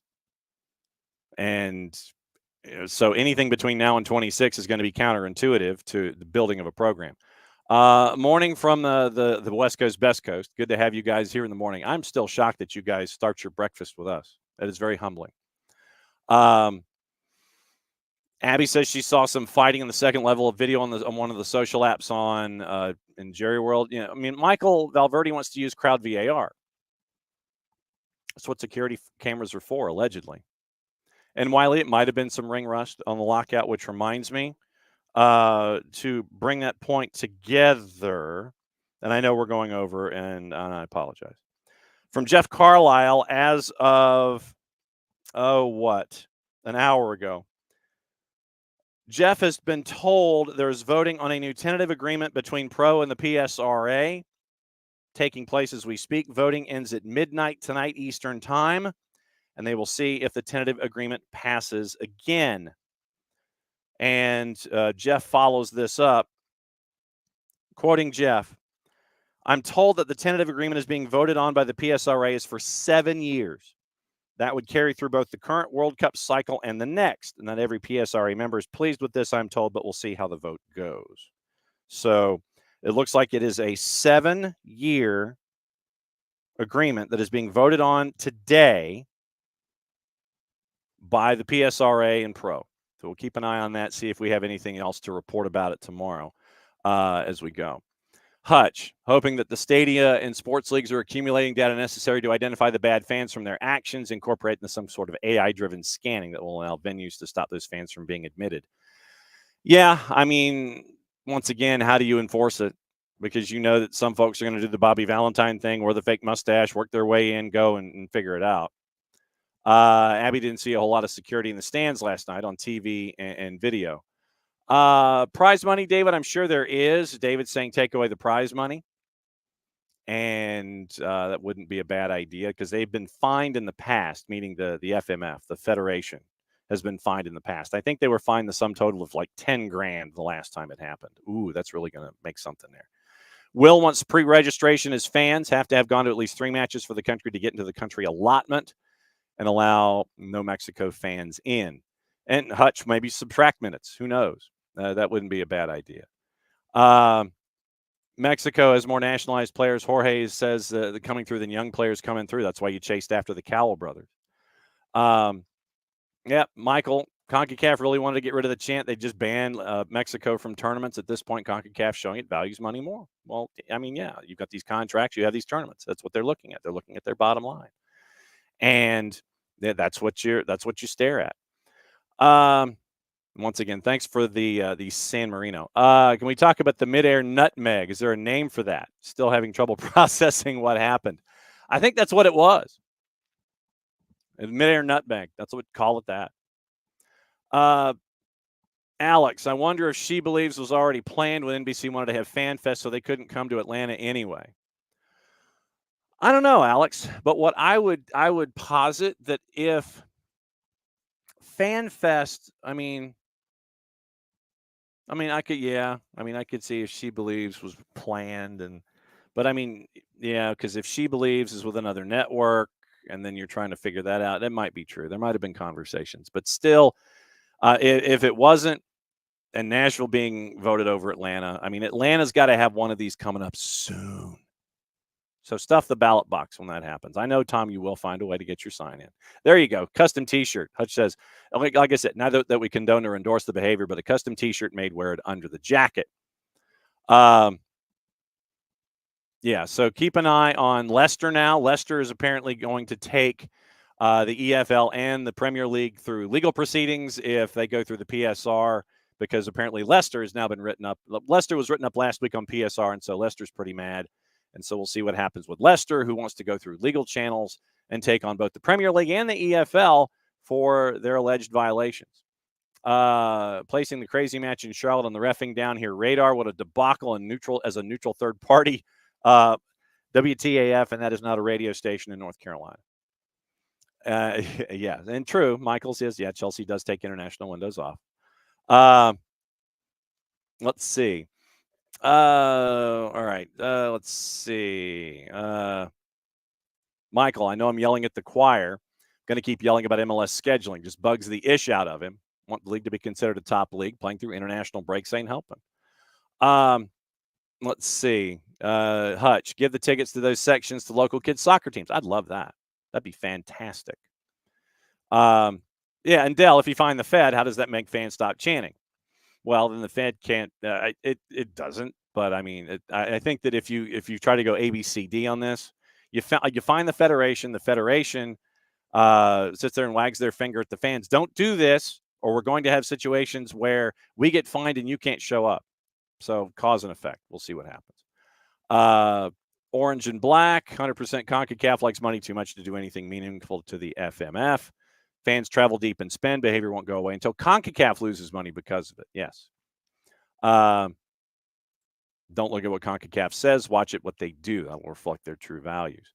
I'm trying to think if there was what else we needed to talk about today. Let me go through gossip, rumor, and innuendo. I think we pretty much got a lot of it covered. If I missed anything, obviously that's what tomorrow's for. Tomorrow I'll be in a hotel room in Little Rock doing the show. Trying to line up some guests tomorrow to discuss news that we've been talking about in deep dives on Tuesdays before. Keep you posted on that, and we'll see what we do. But once again, I'll be in a hotel room tomorrow, only for Tuesday. Tuesday, by the way, it is River Ridge and Sequoia, 6 and 8 on the network at soccerdownhere.mixler.com. Maddie and Jason will be up there for that. River Ridge ranked top 10 nationally in some polls. Region title on the line. Wednesday, I will be at Denmark, Forsyth Central in Denmark for the doubleheader. I think it's 5:30 and 7:30 there.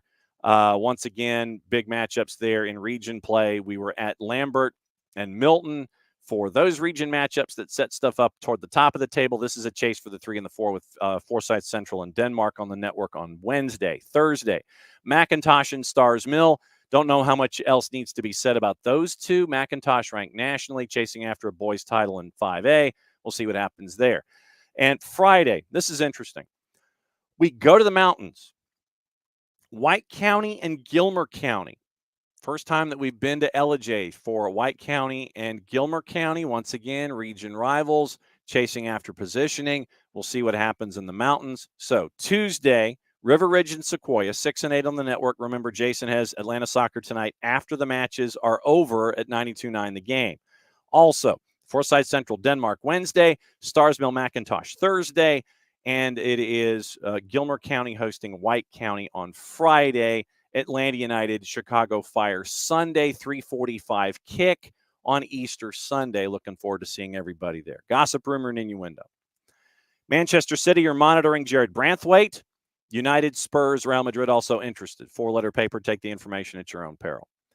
Manchester United been linked with selling Scott McTominay, but the club planned to keep him and give him an improved contract. The other 4-letter paper. Take the information at your own peril.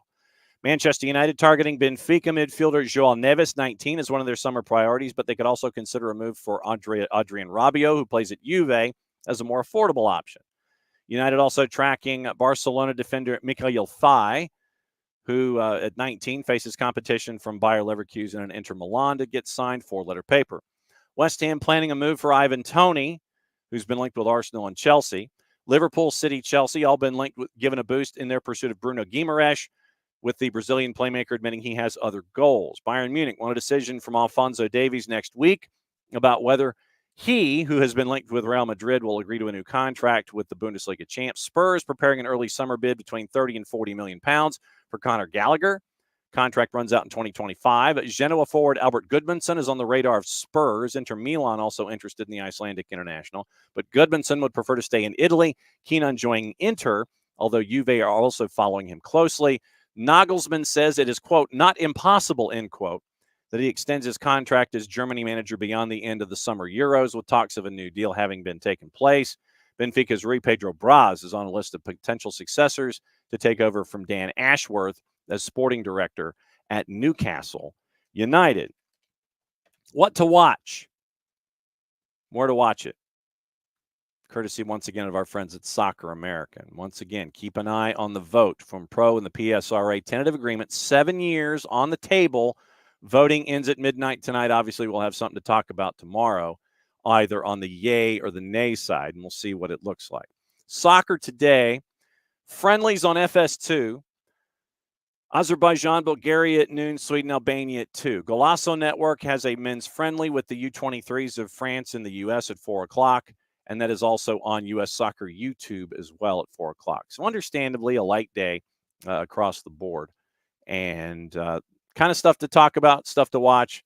and we'll be back at it again tomorrow. Because like I said, very, very busy day, very, very busy week for all of us here at SDH. And like I said, high school soccer Tuesday, Wednesday, Thursday, Friday. And it is going to be all over the places. Region play is ending next week in most of the state of Georgia. It is spring break. We will have on April 1st, this is no April Fool's joke, Baylor School out of Chattanooga taking on Johnson Gainesville will be up there for that. And then Calhoun and Sonoraville, we will have that one on the Tuesday night throwdown. First visit to Sonoraville next week, and then a girls matchup, Wesleyan and Calhoun.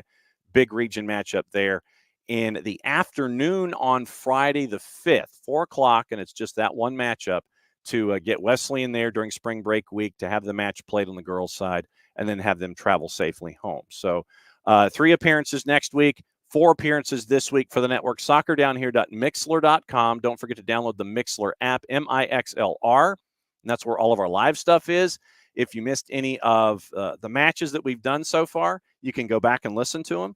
If you missed the post-game show yesterday, after the wrap-up of the twos match with me and Garrett and Maddie and Jason, you get to hear the goals. You get to hear from Steve Cook. You get to hear from Luke Brennan. You get to hear from John Berner. You get to hear in an 8-inch or a 12-inch DVD extra Roy Laster, the head coach from Carolina Core. So that is that's all that is going on here at the network. Once again, chasing guests for tomorrow because of what's been going on and what we've been talking about over the last couple of days, last weeks really, in the sport of soccer here as spring schedules are kicking off. And remember also next week we've got Open Cup as well. So Open Cup round 2s are next week, and we'll be discussing that as we go forward. And we're also trying to track down our friends from South Carolina United Heat with their win over Crown Legacy. And that might appear on the network hopefully later this afternoon, but we'll keep you posted on that. So very, very busy stuff across the board. Thanks for hanging out with us here on SDH as you always do. Thanks to Abe Gordon. Thanks to Jarrett. Thanks to Maddie. Thanks to Bart. And thanks to you, as always. Thanks for hanging out with us and being a part of the conversation as we are leaving our international window and heading back into Major League Soccer. Tomorrow we'll talk MLS. We'll talk whatever else is on your mind. Hopefully we'll have some guests to talk about some of the news of the day. Keep an eye on Pro and the PSRA vote, ending at midnight, 7 years, tentative agreement on the table that they're chasing after, and we'll talk about all of that as well. So once again, 9:05 tomorrow morning, we will discuss everything going on in the world of soccer. We've been doing it for this is our 8th season, and we could not be any more humbled that you guys come and hang out with us every single day that you do. So we'll just go ahead and end it on a note like this. That's an absolute banger. And Jess is not wrong. Dos a Cero, once again, 7 times in a row the United States has beaten Mexico, and Atlanta United now back in town. You got Chicago coming up on the weekend. So for everybody here at SDH, mucha plats, y'all play it safe. And since it's the end of the show, that means I get to do this. We'll be back at it again, 9:05 Eastern time tomorrow morning. Play it safe. Enjoy your lunch. We'll catch up soon.